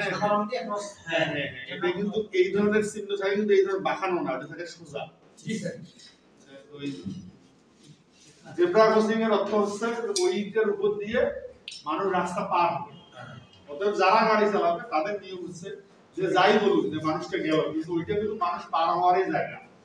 যে ড্রাইভার, তাকে ওখানে ওই চিহ্ন দেখলে তাকে স্লো যাইতে হবে, এবং যদি কোনো লোক থাকে অবশ্যই তাকে তখন দাঁড়াইতে হবে। রেলগেটের মতো ওই লোক আগে পার হবে, তারপরে আপনি যাবেন। এই জন্য যে জেব্রা ক্রসিং দেখলেই আপনার গাড়ি অবশ্যই স্লো, এবং আপনার খেয়াল রাখতে হবে ওখানে যদি কোনো লোক থাকে, ওর কোনো দোষ নেই কিন্তু, আর ওইটাই তার পার হওয়ার জায়গা। এখন অবশ্য যেহেতু আমাদের দেশে অনেকে নিয়ম মানেন না, ওই জন্য ওই জেব্রা ক্রসিং না দিয়ে দিচ্ছে আপনার ওভারব্রিজ দিচ্ছে। হ্যাঁ, ও বুদ্ধি দিয়ে যাবে। কিন্তু জেব্রা ক্রসিং আছে, অনেক দেশে আছে, অনেক জায়গায় আছে। এইটা হচ্ছে ওইটা। আর এই চিহ্ন হচ্ছে 3 ধরনের। হ্যাঁ দেখেন কিছু আছে গোল, কিছু আছে ত্রিভুজ, আর কিছু আছে এই যে এটা। এইটা হচ্ছে বাধ্যতামূলক চিহ্ন। এই বাধ্যতামূলক চিহ্ন আবার 2 ধরনের হয়, একটা হাবসক হয় আর একটা না বসক হয়। হাবসক কি? যেমন এই যে দেখেন শুধুমাত্র বাম দিকে চলুন, তার মানে আপনার এই যে দেখেন এই যে এটা আপনারা সামনের দিকে চলুন, মানে আপনার সামনেই যেতে হবে, আপনার ডাইনে বামে যাওয়ার কোনো বুদ্ধি নেই।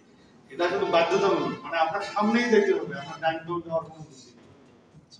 এইটা বাধ্যতামূলক। আবার এখানে দেখেন এটা আছে ওভারটেকিং নিষেধ, ডাবল গাড়ি কই এই যেটা ওভারটেকিং নিষেধ, তার মানে এটা কিন্তু নিষেধ। আর এখানে কিন্তু যাইতে বলছি আপনাকে, আপনি সামনের দিকে যান, আর এটা যাওয়া যাবে না, ওভারটেকিং নিষেধ। এই ধরনের, মানে যেটা লাল হবে এটা আপনার না বদল, আর যেটা এই ধরনের চিহ্ন হবে এটা সবুজ বলা যায় না। এটাতে যদি আসে তাহলে আপনার মানে বাধ্যতামূলক হা বদল, মানে আপনি এই কাজটা করতে বাধ্য করবেন, আর এটা আপনার করা যাবে না। যেমন আসেন এই যে যানবাহন প্রবেশ নিষেধ, তার মানে কি? যানবাহন প্রবেশ নিষেধ মানে কি বলেন দেখি? ওটা বন্ধ। হ্যাঁ, যানবাহন কিন্তু মানুষ যাওয়া যাবে না, আপনি হেঁটে যেতে পারবেন কিন্তু কোনো গাড়ি নিয়ে, তার মানে আপনি যদি ওই চিহ্ন দেখেন আপনার কাছে গাড়ি থাকে তাহলে ওখানে হয়তো বা গাড়ি পার্কিং এর জায়গাতে থাকে, আপনি গাড়ি দিকে হেঁটে যাবেন।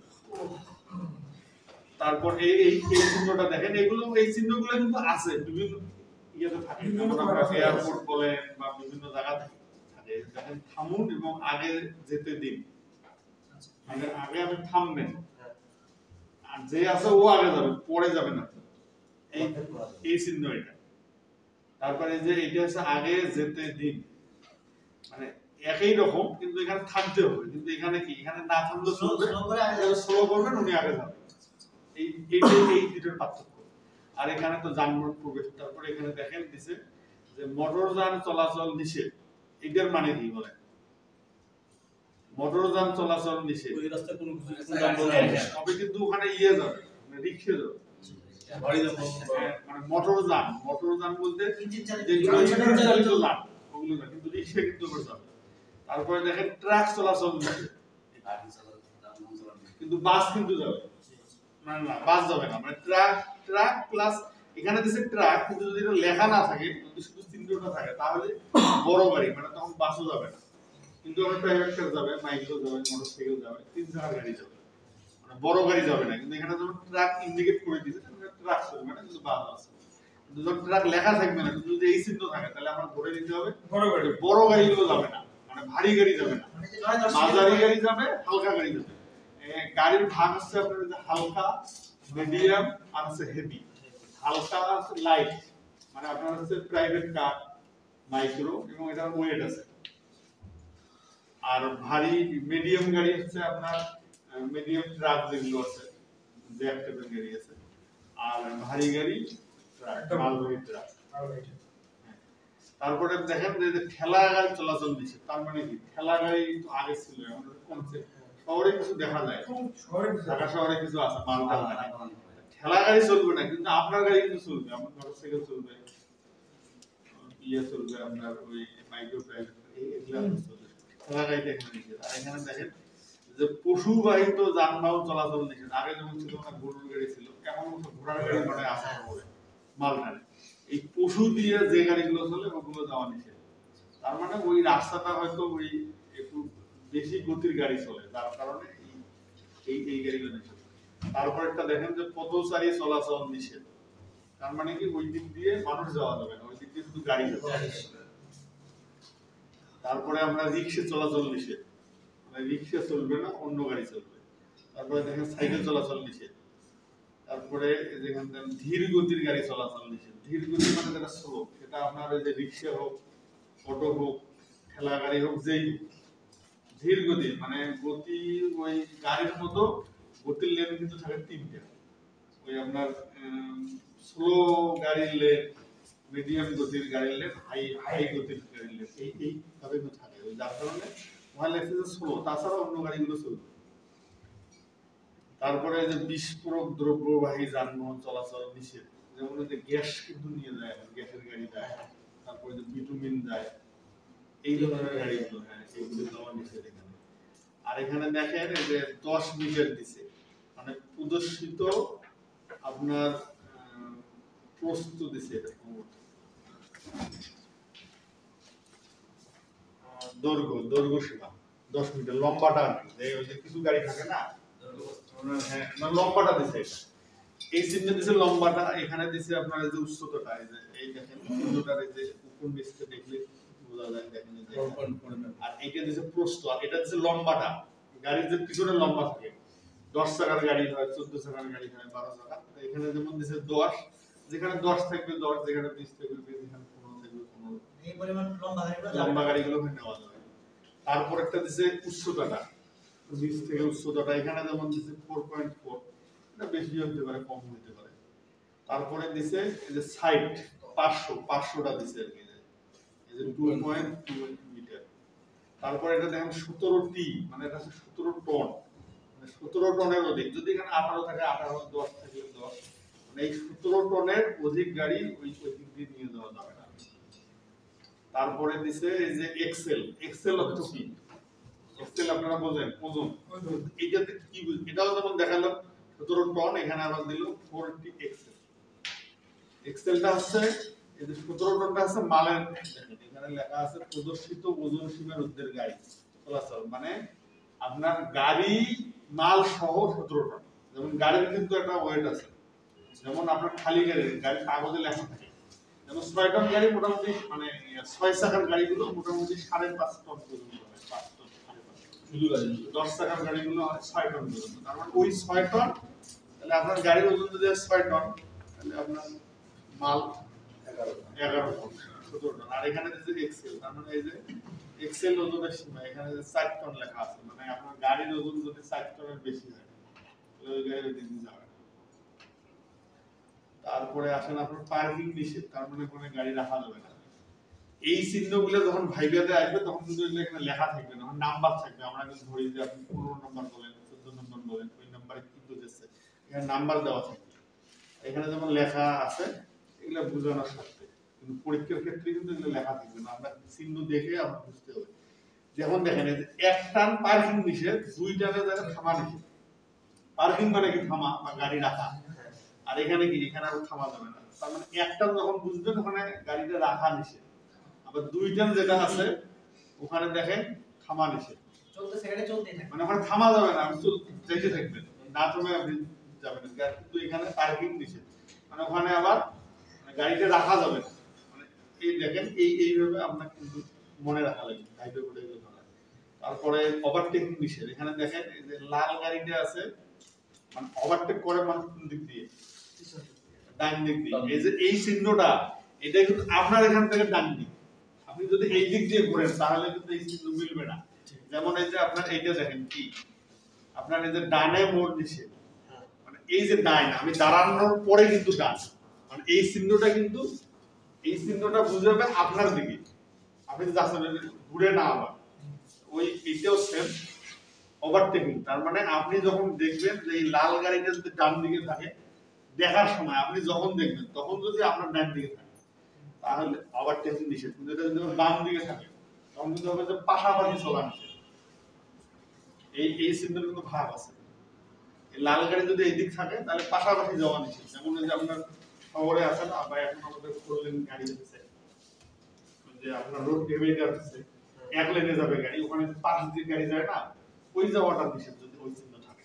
আর যদি এই চিহ্ন থাকে, লাল গাড়ি যদি ডান দিকে থাকে তাহলে ওভারটেক নিষেধ, আর বাম দিকে থাকলে পাশাপাশি যাওয়া নিষেধ। ওভারটেক করলে কিন্তু পাশাপাশি যাওয়া যাবে না, ওই চিহ্ন অনুযায়ী আমরা বুঝতে হবে। তারপরে দেখেন না, ওভারটেক করার তো ওখানে বুদ্ধি নেই, এগুলো তো লেন সিস্টেম, পাশ দিয়ে যাওয়া যায় না, ওই চিহ্ন অনুযায়ী আমরা বুঝতে হবে। তারপরে যে না থেমে চলা নিষেধ, মানে আগে থামতে হবে। এই জিনিসগুলো হয় আপনার ওই যে ওয়ান ওয়ে ব্রিজ থাকে না, যে একটা ব্রিজে শুধু একটা গাড়ি যায়, 2টা গাড়ি যায় না, ওই জায়গাগুলোতে এই চিহ্নগুলো, মানে আগে আপনি থামবেন, দেখবেন ওই দিক থেকে যদি গাড়ি আসে তাহলে আপনি যাবেন না, যদি না আসে আপনি তখন জন্য এখানে থামতে হবে। যে না থেমে চলা নিষেধ, আগে থামবেন তারপরে আপনি যাবেন। তারপর ডানে মোড় নেওয়া নিষেধ। এই যে ডান মানে কি, আপনার এই যে দাঁড়ানোর পর আপনি গাড়ি চালাচ্ছেন ওই অবস্থায় যে ডানটা, তারপরে বাম, যেমন আপনি এই দিকে ঘোরেন এটা কিন্তু উল্টে হয়ে যাচ্ছে, এই চিহ্নগুলো কিন্তু তাই বুঝায়। তারপর বামে নিষেধ, তারপর আপনার ইউটার্ন নিষেধ, হর্ন বাজানো নিষেধ, গতিসীমা দিচ্ছে 40। এই ভাইদের মানে আরেকটা জিনিস থাকে 30 থাকে, 30টা দেখিনি এখানে। যদি আবার যেমন এখানে বলা আছে যে সর্বোচ্চ গতিসীমা 40, মানে 40-এর বেশি আমরা চালা যাবে না। এই লাল চিত্রটা এইটা না থাকে যদি এই ধরনের থাকে 40, তার মানে কি আপনি 40-এর উপরে চালাইতে হবে, 40-এর কম চালানো যাবে। এই যে গতিসীমার বাধা নিষেধ শেষ, তার মানে ধরেন একটা বাজারের সময় লেখা থাকে না যে সর্বোচ্চ গতি 40, তারপরে কিন্তু এই চিহ্নটা থাকা উচিত যে এখন 40 শেষ, আপনি ইচ্ছে মতো চালান, কিন্তু এটা থাকে না। আবার এই জিনিসটা দেখেন, এই যে সেম এখানে কিন্তু 40 লেখা নেই, শুধু টান দেওয়াই দেখছে, তার মানে বাধ্যবাধকতা শেষ, আপনি আপনার ইচ্ছে মতো গাড়ি চালান। এই ধরনের শুধুমাত্র সামনে যান, যে বামে মোড় নিন, ডানে মোড় নিন, এই যে বামে চলুন, এগুলো কিন্তু ব্রিজের পাশে দেওয়া থাকে, ডানে মোড় নিন, হ্যাঁ সামনে, এই যে সামনে ডানে মোড় নিন। এই দেখেন গোল চত্বরে যেখানে এখানেও দেওয়া আছে, এই যে দেখেন এটা কিন্তু এই গোল চত্বরটা ছোট, তার মানে আপনি এখানে ঘুরবেন না, কিন্তু এখানে যখন হবে আবার তার মানে এখানে আপনি সাবধানে ঘুরবেন। এটা হচ্ছে সতর্কতামূলক চিহ্ন। এগুলাই পার্থক্য আর কি। এটা এইভাবে যদি আপনি মনে রাখেন তাহলে আপনি মনে থাকবেন। তারপরে যে কোনো একদিকে যান, মানে দুই দিক দিয়ে যাওয়া যাবে আর কি। অনেক সময় যাওয়ার পরে যে ওয়াই জংশন থাকে, যারা এগুলো থাকে ওই জংশন এখানে আছে, এই যে আছে এইটার এই ক্ষেত্রে এইটা আর কি, আপনি যাওয়ার পরে যে কোনো একদিকে যাওয়া। তারপরে একদিকে চলাচল ওয়ান ওয়ে, যেটা একমুখী রাস্তা, একমুখী রাস্তা, এটা সামনের দিকে, এটা ডান দিকে। তারপরে এই যে এখানে লেখা আছে শুধু রিক্সার ছিল, শুধুমাত্র রিক্সা চলাচল করবে। এখানে আবার ছিল দেখা লালখানি দিয়ে গোল থাকবে, রিক্সা চলাচল নিষেধ, আবার এই যে এখানে চলবে, শুধু কালারের কম বেশি এগুলো লেখা থাকে, কিন্তু এগুলো যে ভাইবের ক্ষেত্রে লেখা থাকবে না, নীল কালার দিয়ে থাকে, দেখে চিনতে হবে। এই যে এখানে সাইকেল চলবে, আবার এই যে এখানে আছে নিষেধ। তাহলে এই গোল চিহ্ন হচ্ছে বাধ্যতামূলক চিহ্ন। এটা হচ্ছে দুই ধরনের, হাফ আসক আর নাম। যদি লাল থাকে তাহলে ওটা পড়া যাবে না, আর যদি হাফ থাকে তাহলে ওটা আপনি করতে হবে। তারপরে আসেন সতর্কতামূলক চিহ্ন দেখেন, আপনারা যে ত্রিভুজ টাইপের, মানে এই সামনটা কিন্তু এই দিকে, তার মানে কি এটা আছে সামনে, এই ঘটনাটা আপনার ঘটবে সামনে। আর যদি ডাউন থাকতো মানে এটা কিন্তু ঊর্ধ্বমুখী, মানে সামনে ঊর্ধ্বমুখী কিন্তু, মানে ত্রিভুজ এই লোকটা আপনার সামনে আছে, তার মানে এই দেখেন দুই রাস্তার সংযোগ, তার মানে আপনার ধরে নিতে হবে এই জিনিসটা একটু সামনেই আছে। সতর্কতামূলক মানে কি আপনি সাবধানে যাবেন, যে সামনেই আপনার পাবেন দুই দিক দিয়ে রাস্তা আছে, পকেট রাস্তা, আড়াআড়ি রাস্তা আছে দুই দিক দিয়ে। তারপর একটা হচ্ছে যে আপনি ছোট রাস্তা দিয়ে যাচ্ছেন, সামনে গিয়ে আপনি বড় রাস্তা পাবেন। ধরেন আপনি তারাগঞ্জ বাজার থেকে যখন আপনি আসবেন, আপনি আসার পরে মেন রোড আপনি পাবেন। আবার যখন আপনি এই দিক দিয়ে যাচ্ছেন, তার মানে ধরে নিতে হবে দুই সাইডে আপনি এই চিহ্নটা ঠিক উল্টাটাই আছে, মানে আপনি এটা মেন রোড দিয়ে যাচ্ছেন, দুই সাইডে 500 রাস্তা, আবার আপনি এটা 500 রাস্তা দিয়ে আসতেছেন, সামনে গিয়ে আপনি মেন রোড পাবেন। আর এই চিহ্নটা ঊর্ধ্বমুখী মানে কি, এই চিহ্ন আর এটা আপনি সামনে আর কি পাবেন। সতর্কতার সহিত আপনার পার হতে হবে। এবারে দেখেন 500 রাস্তা, এটা কোন দিকে? ডানে। এটা 500 রাস্তা আছে ডান দিক দিয়ে। আবার এখানে দেখেন 500 রাস্তা আছে দুইটা, প্রথমে গিয়ে বামে একটা পাবেন, সামনে একটা ডানে পাবেন, মানে পরপর পাবেন না, পরপর দুইটা 500 রাস্তা পাবেন। তারপরে আপনার টি সংযোগ আছে, তার মানে কি, মানে সোজা গিয়ে কিন্তু রাস্তা শেষ, আপনার হয় ডাইনে যেতে হবে, হ্যাঁ এইটাই বুঝাচ্ছে এটা। তারপর ওয়াই জংশন, তার মানে কি আপনি যাচ্ছেন এক রাস্তা দিয়ে, যাওয়ার পর একটা ভাগ হয়ে যাবে আপনি, আর এটা এখানে হচ্ছে কি যে শেষ হবে, আর এখানে দুইটা হবে 1 থেকে 2, আর এখানে 1 থেকে 2, আর এখানে মানে এখানে 1 থেকেও 2, এখানে 1 থেকে 2, কিন্তু এখানে হবে শেষ, এখানে শেষ হবে না, সাইডে যেতে হবে। আবার এই যে বাম দিক থেকে যানবাহন আসতে পারবে, এটা হচ্ছে যখন এই যে লেন হয়, এই যে আপনার ঢাকায় ফ্লাইওভার থাকে, ফ্লাইওভার যখন শেষ হয় এই দিক দিয়ে রাস্তা হলো, এই চিহ্নগুলো কিন্তু ওখানে থাকে, এই যে বাম দিক থেকে যানবাহন আসছে বা আসতে পারে, তারপরে এই যে ডান দিক থেকে আসতে পারবে। আর এই যে গোল চক্কর, দেখেন এটাও গোল চক্কর, এটাও কিন্তু একই। এইটা হচ্ছে ছোট, তার কারণে এখানে লাল চিহ্ন দেয়নি, মানে এখানে আপনি ঘুরবেন। কিন্তু এখানে লাল চিহ্ন দিয়ে তার মানে এটা ছোট গোলচক্কর, আপনার সাবধানে যান, আপনি গাড়ি ফলো করবেন, না হলে আপনি পড়ে যেতে পারেন এই ধরনের। তারপরে এই যে ডানে আসমুখা মোড়, তারপরে যে বামে আসমুখা মোড়, তারপর এই যে ডানে খারাবাগ মানে ইউটার্ন থেকে, তারপরে বামে খারাবাগ, তারপর আঁকা বাঁকা রাস্তা হলেও এখানে খেয়াল করতে হবে যে তার মানে মানে দুইটা মোড় কিন্তু ডান দিকে, মানে প্রথমটা ডান দিকে, তারপরেরটা ওই দুইটা মোড় প্রথমটা বাম দিকে, এইটা খেয়াল রাখবে। তারপরে যে আসমুখা বামে মোড়, এই চিহ্নগুলো আমাদের কম থাকে, এগুলো কম থাকে, এগুলো এয়ার মোডে থাকে, বিভিন্ন এলাকায় থাকে। আসমুখা বামে মোড়, এটা তো ওই রাস্তা যায়, এইটা সেম, এইটা থাকে রাস্তার উপরে আর এইটা থাকে রাস্তার পাশে, সাইনবোর্ড দেওয়া থাকে, আর এটা রাস্তার উপরেই থাকে, পিসের উপরেই।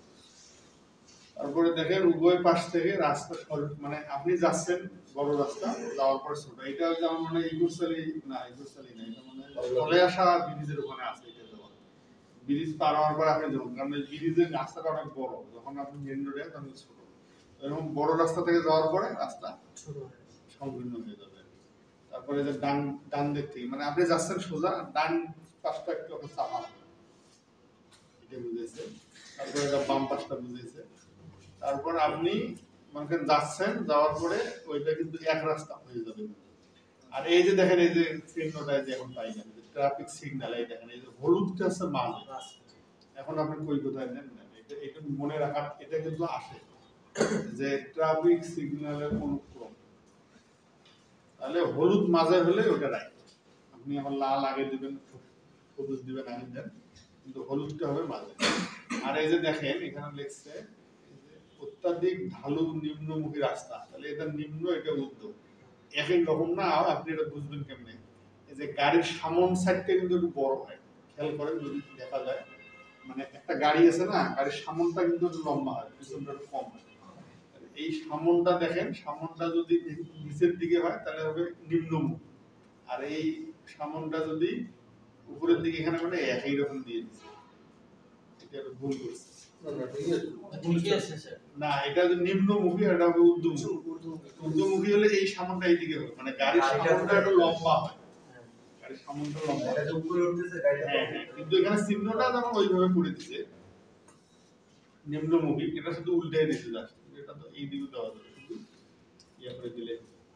তারপরে যে এটা যে ইয়েটা দিছে প্রস্থটাই এটার মতো সেম, এখানে নিষেধ, আর এখানে কিন্তু দেখেন দিছে 4.4, মানে এই মাপের গাড়ি ওখানে যাবে না, আর এখানে দিছে যে সামনে সীমিত উচ্চতার যানবাহন, সীমিত উচ্চতার বাধ্যবাধকতা আছে, তার মানে এই পর্যন্ত গাড়ি ওখানে যেতে পারবে, বেশি গেলে যেতে পারবে।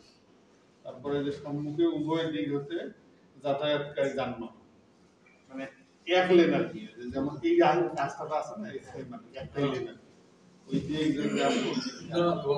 এটা সামনে আছে, এটা সাইডে আছে। তারপর এই যে এইটা হচ্ছে আপনার জেব্রা ক্রসিং, এই যে এটা পথচারী পারাপার, এই যে এইটা থাকে রাস্তার পাশে, আর জেব্রা ক্রসিংটা থাকে রাস্তার উপরে, রাস্তার উপরে জেব্রা ক্রসিংটা থাকে রাস্তার উপরে, আর এই যে পথচারী পারাপার হচ্ছে সাইডে। তারপরে যে সামনে সড়কে পথচারী, এটা মূলত ওই যে হাট বাজার টাইপের রাস্তায় থাকে, এই চিহ্নগুলো কম দেখা যায়। আর এটা সামনে স্কুল, এই যে স্কুলের চিহ্নটা একটু ভালো হয়নি, মানে এখানে দেখবেন ওই যে দৌড়ের মতো একটা ভাব থাকবে, ছোট বাচ্চার হাত ধরছে দৌড়, তাহলে বুঝবেন এটা স্কুল। আর যদি এইরকম থাকে তার মানে ওখান দিয়ে পথচারী আছে আর কি রাস্তায়। গবাদি পশু, আপনার খামার এলাকা, গ্রামে যাচ্ছেন, গ্রামের রাস্তাগুলো যেগুলো থাকে, বন্য প্রাণী, বনের, যেমন আপনার ময়মনসিংহ যাইতে একটা রাস্তা পড়ে, এলেঙ্গা থেকে ময়মনসিংহ যাইতে, ওখানে কিন্তু ওই যে দুই পাশে বন আছে, বনের ভিতর দিয়ে রাস্তা, মধুপুরের পরে মধুপুরের টাঙ্গাইলেও পরে, ময়মনসিংহ পরে, মধুপুর মানে বন্য প্রাণীগুলো রাস্তার মধ্যে চলে আসতে পারে এরকম। হ্যাঁ হ্যাঁ, অনেক সময় যে বানর আছে, কম একটা আমাদের দেশে, বেশি। তারপরে যে নদীর কিনারা, এই চিহ্নগুলো থাকে মূলত ফেরির ওখানে, মানে হয়তো আপনি গেছেন ফেরি আসবে, আপনি তারপরে উঠবেন, তার মানে ওই ফেরি এখন নাই, ওই জন্য ওইভাবে আপনি যেতে হবে, যেটা নদীর কিনারা। অথবা অনেক সময় নদীর পাশ দিয়ে কোনো রাস্তা যায়, মানে হয়তো আপনি যাচ্ছেন এই পাশটা রাস্তার সেফটি ভালো, এই দিকে নদী আছে, ওই জন্য ওই চিহ্নটা দিচ্ছে। মানে আপনি যদি ডানে যান তাহলে হয়তো নদীতে পড়ার একটা এটা এই চিহ্নগুলো ফেরিঘাটেও থাকে। তারপরে যে অসমতল রাস্তা, যখন রাস্তা ভাঙা টাঙা থাকে তখন এই চিহ্নগুলো লাগায় দেয়। তারপর পিচ্ছিল সড়ক, এগুলো যে পাহাড়ি এলাকায় থাকে অনেক সময়, বা ওই যে লাল মাটির এলাকা যেগুলোতে বৃষ্টি হলে অনেক সময় রাস্তা পিচ্ছিল হয়, ওগুলোতে থাকে। বা অনেক সময় যে মাটি ইয়ে করে রাস্তায়। তারপর সামনে গতিরোধক মানে স্পিড ব্রেকার, এয়ারপোর্টের চিহ্ন। এয়ারপোর্টের চিহ্নটা দেওয়ার কারণ কি বলেন? হঠাৎ করে শব্দ আসলো না, এই টাইপের কিন্তু না। অনেক সময় কিন্তু প্লেন কিন্তু দুর্ঘটনা ঘটে আপনার ল্যান্ড করার সময়, ওঠার সময়। এই জন্য এয়ারপোর্ট এলাকায় কিন্তু এই টাইপের একটা কিছু হয়, বা একটা কোনো প্লেন ডাউন হয়, ওই জন্য ওই এলাকাটাতে আপনি স্লোভাবে আর কি যাবেন, সতর্কতা। এই চিহ্নটা হচ্ছে সতর্কতা হলো, মানে আপনি একটু সাবধানে আর কি যাবেন, খেয়াল রাখবেন। মানে যদি কিছু হয় আর কি, যদি কিছু হইতে পারে, হঠাৎ করে একটা কিছু হতে পারে, এই জন্য এই চিহ্নগুলো। হঠাৎ করে যেমন সামনে স্কুলে একটা বাচ্চা আসতে পারে, বা গবাদি পশু সামনে একটা কোনো পশু আসতে পারে, অথবা এই যে আপনার 500 রাস্তা হঠাৎ করে কেউ আসতে পারে, সাইকেল আসতে পারে, রিক্সা, মানে এই চিহ্নগুলোর মূলত এইটাই সতর্কতামূলক। মানে এই চিহ্ন দেখলে আপনি একটু সাবধানে গাড়ি চালাবেন, এইটাই। তারপরে এই যে দেখেন এই চিহ্নটা হচ্ছে অন্যান্য বিপদাশঙ্ক। অন্যান্য বিপদাশঙ্ক বলতে কি বোঝায়? ঝড় বৃষ্টি টাইপের হলে অনেক সময় যায় গাছ করতে পারে, অন্যান্য বিপদ গাড়ির ক্ষেত্রে আর কি বোঝায়? হয়তো পুরানা গাছ আছে ওইদিকে, এই ক্ষেত্রে হতে পারে, অন্য এলাকাটাতে দিতে পারে। বা অনেক সময় রাস্তা খোলা থাকলে দেয় করে একেবারে হয়তো বিষপ্রাপ্ত হয়ে গেলে বোঝা যায় না। তারপরে যে চেক পোস্ট, আর এই যে বিপজ্জনক খাত, এগুলো যে পাহাড়ি টাইপের রাস্তাগুলোতে দেয়। এই চিহ্নগুলো মনে রাখা লাগবে, ভাইবের ক্ষেত্রে কিন্তু ধরা হয়। তার মানে এইটা দেখেন, এই যে এই স্পিড ব্রেকারটা উপর দিক দিয়ে, আর এটা হচ্ছে নিচ দিকে। যদি নিচ দিক দিয়ে তাহলে খাত, আর উপর দিক দিয়ে হলে স্পিড ব্রেকার। আবার এই যে সরু সেতু, অনেকে বলে রাস্তা, কিন্তু এটা আসলে রাস্তা না, এটা হচ্ছে সেতু, সরু সেতু। তারপরে আপনার যে চেকপোস্ট, যেমন বর্ডার এলাকাগুলোতে যে বিজিবির কিন্তু চেকপোস্ট থাকে, টানি ধরে, মানে ওদের মানে ইয়ে থাকে, রেল গেটের মতো থাকে চেকপোস্ট। এই যে রাস্তার কাজ চলতেছে, এটা লোক হতে হালি আছে, তাহলে বুঝতে হবে রাস্তার কাজ। তারপরে সাইকেল ও রিক্সা, মানে সামনে আছে আর কি, সাবধানে যাবে, মানে ওই রোড দিয়ে সাইকেল রিক্সা আর কি চলে। তারপরে যে পিচ্ছিল নুড়ি পাথর, মানে যখন রাস্তার কাজ হয় পাথর ফেলে, বা ওই যে রাস্তা যখন ভাঙে, আপনার দেখা গেলো বৃষ্টি হচ্ছে, ভাঙা রাস্তা, ওখানে পাথর থাকে। ফেরিঘাট, আর তথ্যবোধক চিহ্ন, এই যে দেখেন এখানে পার্থক্য আছে। দেখেন এই যে আপনার একটা শুধু ডাক্তারি চিহ্ন, এটা হচ্ছে প্রাথমিক চিকিৎসা কেন্দ্র। এর সময় যদি বেড থাকে তাহলে এটা হচ্ছে মেডিকেল হাসপাতাল। আবার দেখেন এই যে এখানে কাপ পিরিজের চিহ্ন, মানে এখানে সাময়িক বিশ্রাম, মানে এখানে আপনার চা খাওয়া যাবে, কিন্তু এখানে হালকা খাবার। আবার দেখেন যে এখানে কাটা চামচ আছে, আবার চাকুর সিস্টেম আছে, এটা হচ্ছে হোটেল টাইপের রেস্তোরাঁ। আবার এই যে গাছ আছে দেখেন, এটা হচ্ছে বনভোজন এলাকা বা শৌচাগার। এই দেখেন এই যে একজনের যে মেয়ে মানুষের যেটা চিহ্ন, এটা কিন্তু একটা পায়ের মতো দেওয়া না, মানে এটা ধরলে আপনি বুঝবেন যে এটা হচ্ছে শৌচাগার। আর এই যে এখানে দেখেন, এখানে 2 পা দেওয়া আছে। তারপর আপনার ট্যাক্সি দাঁড়ানো, বাস, পদচারী, সাইকেল, রিক্সা, এখানে যে চিহ্ন আছে, কিন্তু এই যে এইটুকু অনেক সময় ভুল হয়, যে প্রাথমিক চিকিৎসা কেন্দ্র আর এটা আছে মেডিকেল, এইটুকু পার্থক্য। তুই লেখা থাকলে পার্কিং এর জায়গা। অনেক সময় পরীক্ষাতে আসে যে লাল বৃত্তর মধ্যে একটা মানুষের ছবি, তাহলে কি লিখিততে আসে, এই যে দেখেন লাল বৃত্তর মধ্যে মানুষের ছবি, তারপর অনেক সময় চিহ্ন আসে, রাস্তার চিহ্নগুলো নাই,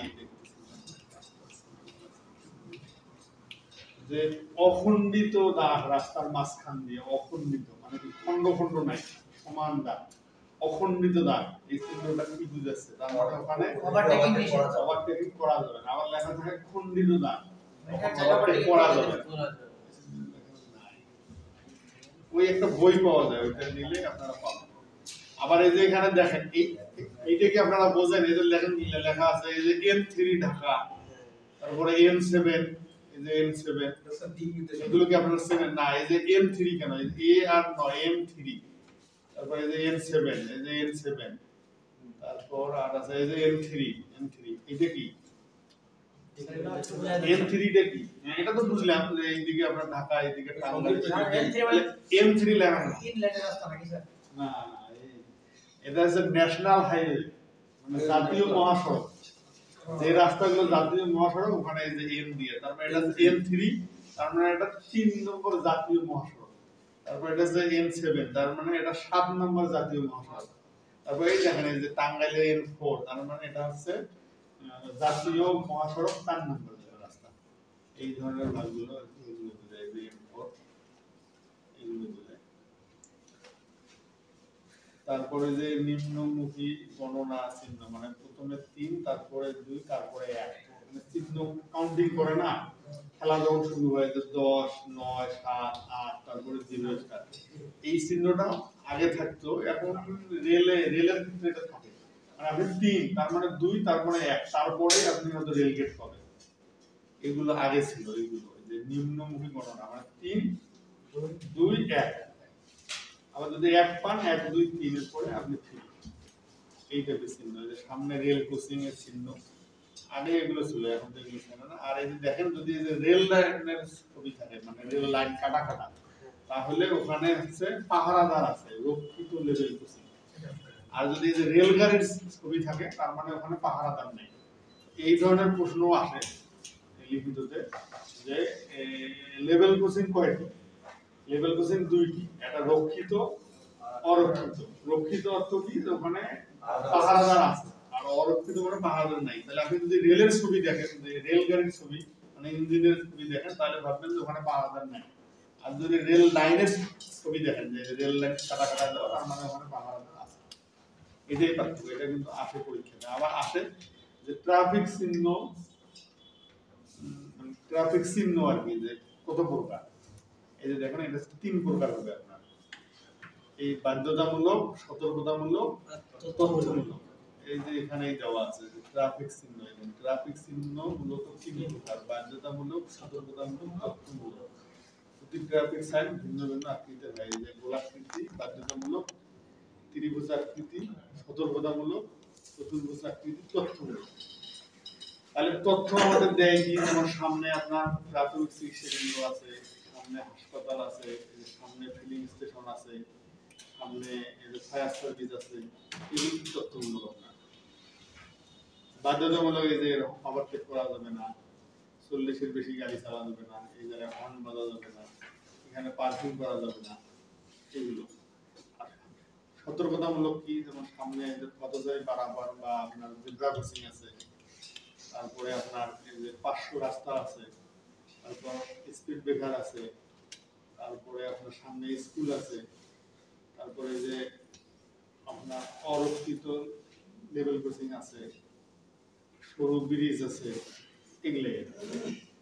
এগুলা কি আপনার বোঝা গেছে? এইটা যদি আপনারা বোঝেন, আমার মনে হয় ড্রাইভিং লাইসেন্সের পরীক্ষা পাস। লিখিত এগুলাই মোটামুটি আসে। যে গাড়ির স্টার্ট বন্ধ হলে আপনি কি করবেন, আরো আসে। যেমন আপনার কুলিং ফ্যান থাকে কোথায়? কুলিং ফ্যান রেডিয়েটরের পাশে থাকে, হেডের উপরে, এই টাইপের থাকে। তারপর কোন গাড়িকে আগে সিগন্যাল দিতে হবে, এগুলো আসে। ফায়ার সার্ভিসের গাড়ি, তারপর প্রশাসন, পুলিশ ঠিক লেখা থাকে না, প্রশাসন, অ্যাম্বুলেন্স, এই টাইপের। তারপরে আবার থাকে যে আপনার গাড়ি অ্যাক্সিডেন্ট বা দুর্ঘটনা ঘটলে আপনার প্রথমে কাজ কি? দোকান তো বন্ধ আছে। প্রথমে কাজ হচ্ছে কি আপনার? প্রথমে কাজ হচ্ছে আপনার ওই যে জরুরি নাম্বার যেটা সরকার দিয়ে দিয়েছে, ওই নাম্বারে ফোন নেবেন, অথবা পার্শ্ববর্তী কোনো থানায় জানাবেন। গাড়িটা যদি সাইড করা সম্ভব হয়, গাড়িটা সাইড করবেন। এই টাইপের এগুলো একটু লেখলেই পাস। আর একটা যদি থাকে আপনার আসে অ্যাক্সিডেন্টের ক্ষেত্রে আসে ওই সিগন্যাল কিন্তু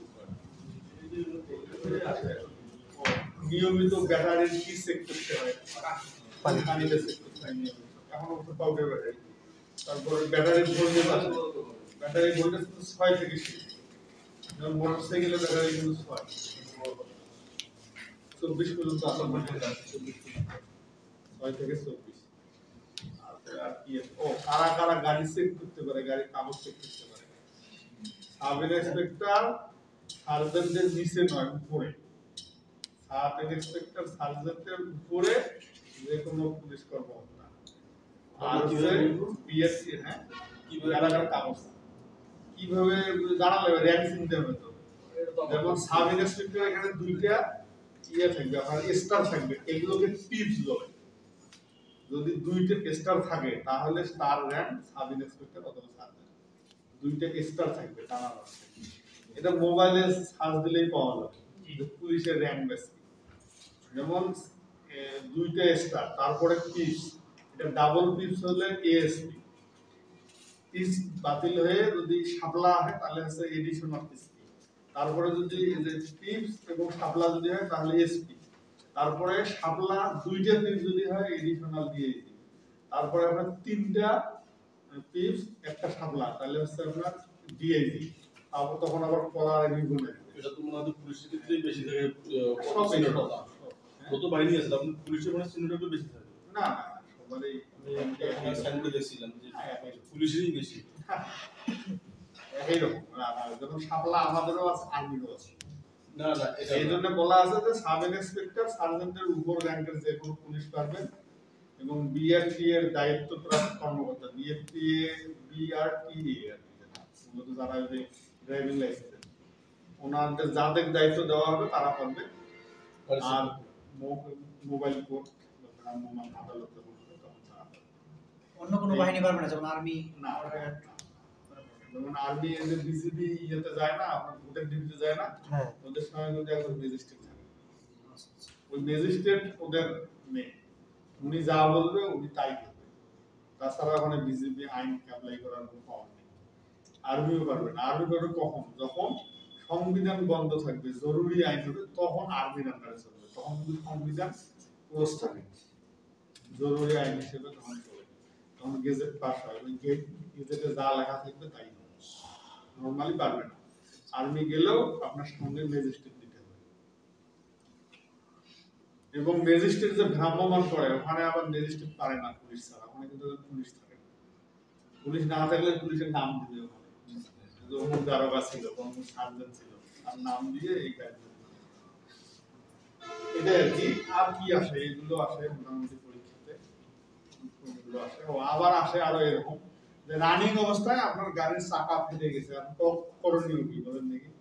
আপনি গাড়ি চালাচ্ছেন, স্টেরিং ধরে গাড়ি চালাচ্ছেন, 2 চাকার গাড়ি হিসেব বা 4 চাকার গাড়ি, আপনি গাড়ি চালাচ্ছেন, হুট করে আপনার চাকা ফেটে গেছে, করণীয় কি? ফাঁকা রাস্তা বা বাকি জায়গায় এটা সম্পূর্ণ ভুল। অনেকে বলে যে গাছের বাইরে, এটা পড়াই যাবে না। বাকি জায়গা বা আপনার যখনই আপনার ইয়া হবে, চাকা ফেটে যাবে, তখনই আপনার ক্লাসে পা দেওয়া যাবে না। আপনার প্রথম স্টিয়ারিং শক্ত করে ধরতে হবে, আস্তে আস্তে আপনার ব্রেক ধরতে হবে যদি পারেন। আর যদি না পারেন সেটা তো ভিন্ন, অ্যাক্সিডেন্টে। কিন্তু নিয়ম হচ্ছে কখনোই ক্লাস থেকে, যদি ওই যে আপনার ইয়ার গাড়ি হয়, ক্লাস থেকে পা নামায় নিতে হবে, স্টিয়ারিংটা শক্ত করে ধরতে হবে এবং আস্তে আস্তে ব্রেক ধরতে হবে, এটাই নিয়ম। আবার যদি আপনার ইয়া হয়, আপনার কি বলে ব্রেক ফেল হয়, যেটা বলে আর কি, যে ব্রেক ফেল, আপনি নিয়ন্ত্রণ, তখন করণীয় কি? তখন করণীয় কি? তখনও আপনার স্টার্টটা, গাড়ির স্টার্ট মানে স্টিয়ারিং ধরে গাড়ির স্টার্টটা বন্ধ করার চিন্তা ভাবনা। যদি চাবিটা বন্ধ করে দাও তখন তো স্টিয়ারিংটা তো বন্ধ বন্ধ, হবে। ওইটাই যে স্টিয়ারিংটা ধরে যে কোনো হবে, ওই সময় অনেকে পায় না। এটা হচ্ছে ইঞ্জিনিয়ারিং নিয়ম, এটা বন্ধ করে যারা গাড়ি বানায় বা তৈরি করে তারাই দেবে যে কোনোভাবে স্টিয়ারিংটা ধরে চাবি মানে স্টার্টটা বন্ধ করা যায়, কিন্তু কখনোই ক্লাসে ইয়ে দেওয়া যাবে না, ব্রেক ধরতে হবে আস্তে আস্তে, কখনো হার্ড ব্রেক করা যাবে না। কিন্তু স্টিয়ারিং আগে, স্টিয়ারিংটা আমার ভালো করে ধরতে হবে। আচ্ছা, আবার এরকম প্রশ্ন ইয়ে করা হয় অনেক সময় যে ড্যাশবোর্ডে কি কি মিটার থাকে, কি কি চিহ্ন থাকে, ড্যাশবোর্ড যেটা গাড়ির সামনে থাকে, এখানে আপনার যে ফুয়েল মিটার থাকে, গাড়ির গতির যেটা মিটার তারপর হচ্ছে অ্যাক্সিলারেটর মিটার থাকে, আর হিট মিটার থাকে, গাড়িটা হলো মোবিল মিটার থাকে, মোবিল মিটার থাকে, চালানো হ্যান্ড ব্রেকের মিটার থাকে, হ্যান্ড ব্রেকের থাকে, হ্যান্ড ব্রেকের মিটার সিট বেলেরও মিটার থাকে, থাকে। স্যার ব্যাটারি এগুলো গাড়ি চালালে স্যার হেলমেট লাগে না স্যার, কেন না হলে হেলমেট কি করা যায় না এগুলো কোনগুলোতে? যেমন প্রাইভেট কার না, প্রাইভেটে তো প্রাইভেটে বাধ্যতামূলক হচ্ছে সিট বেল্ট। যেমন সিট বেল্ট যদি আপনার লাগা থাকে, ওই গাড়ি অ্যাক্সিডেন্ট করলে আপনার ক্ষতি কম হবে। হেলমেটও সেম, যদি আপনার হেলমেট থাকে, আপনি কোনো কারণে পড়ে যান, মানে মৃত্যু তো কেউ কাউকে ঠেকাইতে পারবে না, কিন্তু প্রাথমিক যেগুলো বিষয় দেখা গেল এমনও আছে যে পড়ে গেছে, হালকা আঘাতেই মারা গেছে, কিন্তু যদি হেলমেটটা থাকতো তাহলে। কিন্তু অনেক সময় আর কি হয়েছে যে হেলমেট চাপা লাগে গেল, কিন্তু বাঁচবে না, কিন্তু মারা যাবে। কিন্তু হেলমেটটা থাকলে হালকা আপনি কোনো কারণে পড়ে যেতে পারেন, 2 চাকার গাড়ি আপনি যে কোনো মুহূর্তে পড়ে যেতে পারেন। যার কারণে হেলমেটটা হলে আপনি মাথায় ইনজুরি হলে, মাথায় ইনজুরি একটা মানুষ মারা না গেলেও ব্রেনের সমস্যা, এবং এটা অনেক সময় দীর্ঘদিন পরে এটার ইফেক্ট পড়ে, যার কারণে হেলমেটটা বাধ্যতামূলক। হেলমেট শুধু 2 জায়গার জন্য। হ্যাঁ, এবং হেলমেটের নিয়ম হচ্ছে 2 জনেরই হেলমেট পরতে হবে, যে চালাবে তারও লাগবে, যে সাথে থাকবে তারও লাগবে, এবং আইনে উল্লেখ করা আছে 2 জনের বেশি চলাবে না, হেলমেটও 2 জনেরই লাগবে। আচ্ছা, যাত্রীদের কি কোনো সিট বেল্টের প্রয়োজন আছে? হ্যাঁ, আছে, সবারই আছে, গাড়িতে উঠলেই সিট বেল্ট আছে। বড় বড় বাসগুলোতে ভেহিকল সিট বেল্টের সিস্টেম নাই। এগুলো বাস তো মডিফাই বাস, কিন্তু চেসিস নিয়ে আসে। আমাদের প্রায় সবের বাজেটে প্রায় মডিফাই করে। এই সিটের মাপ আছে, এই প্রত্যেকটা সিটের আইনে মাপ করে দেওয়া আছে, তো 15 সেন্টিমিটার মানে চতুর্দিকে সমান হবে। ওইভাবে বললে একটা গাড়ির সিট আসবে 30 টাকা। আপনি এই যে বডি সহ আছে, এই যে এখন ভলভো টাইপের কিছু গাড়ি আছে, ভলভো স্কানিয়া আছে স্যার, এই গাড়িগুলো কিন্তু বডি সহ ইনপুট হয় না, ইনপুট আছে। এক স্কানিয়া দেখবেন এক সাইডে একটা সিট, একটা সাইডে সিট ছুটি দেওয়া যায়, ওগুলা এখন সিট বেল আছে, ওইটা কিন্তু সিটের একটা মাপ আছে। কিন্তু এরা কি করে, বডি কিনে নিয়ে এসে বানায়। এবং দেখেন এই যে ট্রাক যেগুলো পাথর টানে, এখানে বালু টানে, এগুলো কিন্তু বডি ওখান থেকে আসে, ড্রাম ট্রাক যেগুলো, এগুলোর বডি দেখবেন চাকার বাইরে কিন্তু একটু নেই। তো এরা কি করে, চেসিস নিয়ে এসে বডি বানায় চাকার বাইরে। সমস্যা তো বিভিন্ন জায়গায়, এক জায়গায়। আর কিছু জানার? এই আইন আর সাইন বিষয়ে আর কিছু লাগবে? স্যার আজকের এই যে ক্লাসটা করা হলো, এটা স্যার জানলে আমাদের ড্রাইভিং লাইসেন্সের কোনো প্রবলেম হবে না। না, আমার মনে হয় ড্রাইভিং লাইসেন্সের যেটা পরীক্ষা হয় এখানে এগুলোর মধ্যে আপনার 20 মার্কের লিখিত, তারপরে ভাইবা, তারপরে জি। আর আপনারা সবাই একটা করে বই কিনে নেন, সবচেয়ে ভালো হয়। হ্যাঁ, এখন তো একটা বই এরকম অনেক বই পাওয়া যাবে, সেই বই আছে, বই দিবেন না, হ্যাঁ, একটা বই পাওয়া যায়। বইয়ের নাম কি? এখানে থেকে মনে দিবে স্যার বই দিয়ে দেন। আর আমরা বলছি আমাদের বই মানে এনারা যদি দেয় তাহলে ভালো, মানে এই চিহ্নগুলো পাবেন, লিখিত বই দিবেন না। আর বলছি কি ধরে দেন, বইতে সবকিছু দেওয়া হবে। তাও আবার যদি কোনো ক্লাস ঘর নেওয়ার সুযোগ হয় আর কি, আমি আসলে যেই আসুক আমি আপনাকে বলে দেব, আরো বিস্তারিত জানানো যায় কিনা আপনার। আজকে এই ক্লাসটা আমরা একটু রিভিশন করলাম, যেগুলো প্রশ্ন থাকবে সেগুলো আগামী ক্লাসে এখন তো একটার মধ্যে আপনাদের ছেড়ে দেবো আর কি। এখন যদি কিছু জানার থাকে 12:30 বাজে আপনারা বলতে পারেন। আর ওই ভিডিও আমার নাম্বারটা নেন। জি স্যার, নাম্বারটা একটু বলেন। 01790। এটা কি বন্ধ থাকবে না অন থাকবে স্যার? না না, বন্ধ থাকতে পারে, বিশেষ খোলা তো থাকবে। এটা আমার এই নাম্বার অফিসে দেওয়া আছে। পার্সোনাল না অফিস? পার্সোনাল কাজের সময় ভালো অফিসিয়াল নাম্বার দেওয়া যাবে, কিন্তু এটা নিয়ে লাভ কি? আর আপনি এখন কোথায় আছেন? আমি জেলা পুলিশে আছি, জেলা পুলিশ রংপুরে? আছি। হ্যাঁ, রংপুর জেলা পুলিশ। এই যে আমাদের পার্টি থাকে পাগলা ফিরে, তারাবন্ধে থাকে আমাদের পার্টি, তারপরে দমদমে থাকে, বিলুগঞ্জে থাকে, কাউনিয়া, মিডিয়াপুরে থাকে, আর শহরের ভিতরে মেট্রো পুলিশ থাকে। মেট্রো পুলিশের পোশাকও আলাদা, ওদের আইনও একটু আলাদা। মোটরযান আইনটা একই, ওদের ভিতরে কিছু আইন আছে আলাদা, মেট্রো আইন একটা আছে আলাদা। আর এই ভিডিওটা আমার মোবাইলে হোয়াটসঅ্যাপ নাম্বার আছে। হোয়াটসঅ্যাপ নাম্বার এখানে আছে, এটাই। হ্যাঁ, তাহলে নাম্বারটা সেভ করে না তুমি সাথে হোয়াটসঅ্যাপ আর কিছু জানার থাকলে আপনারা এখন তো ভিডিও বন্ধ খোলা আলোচনা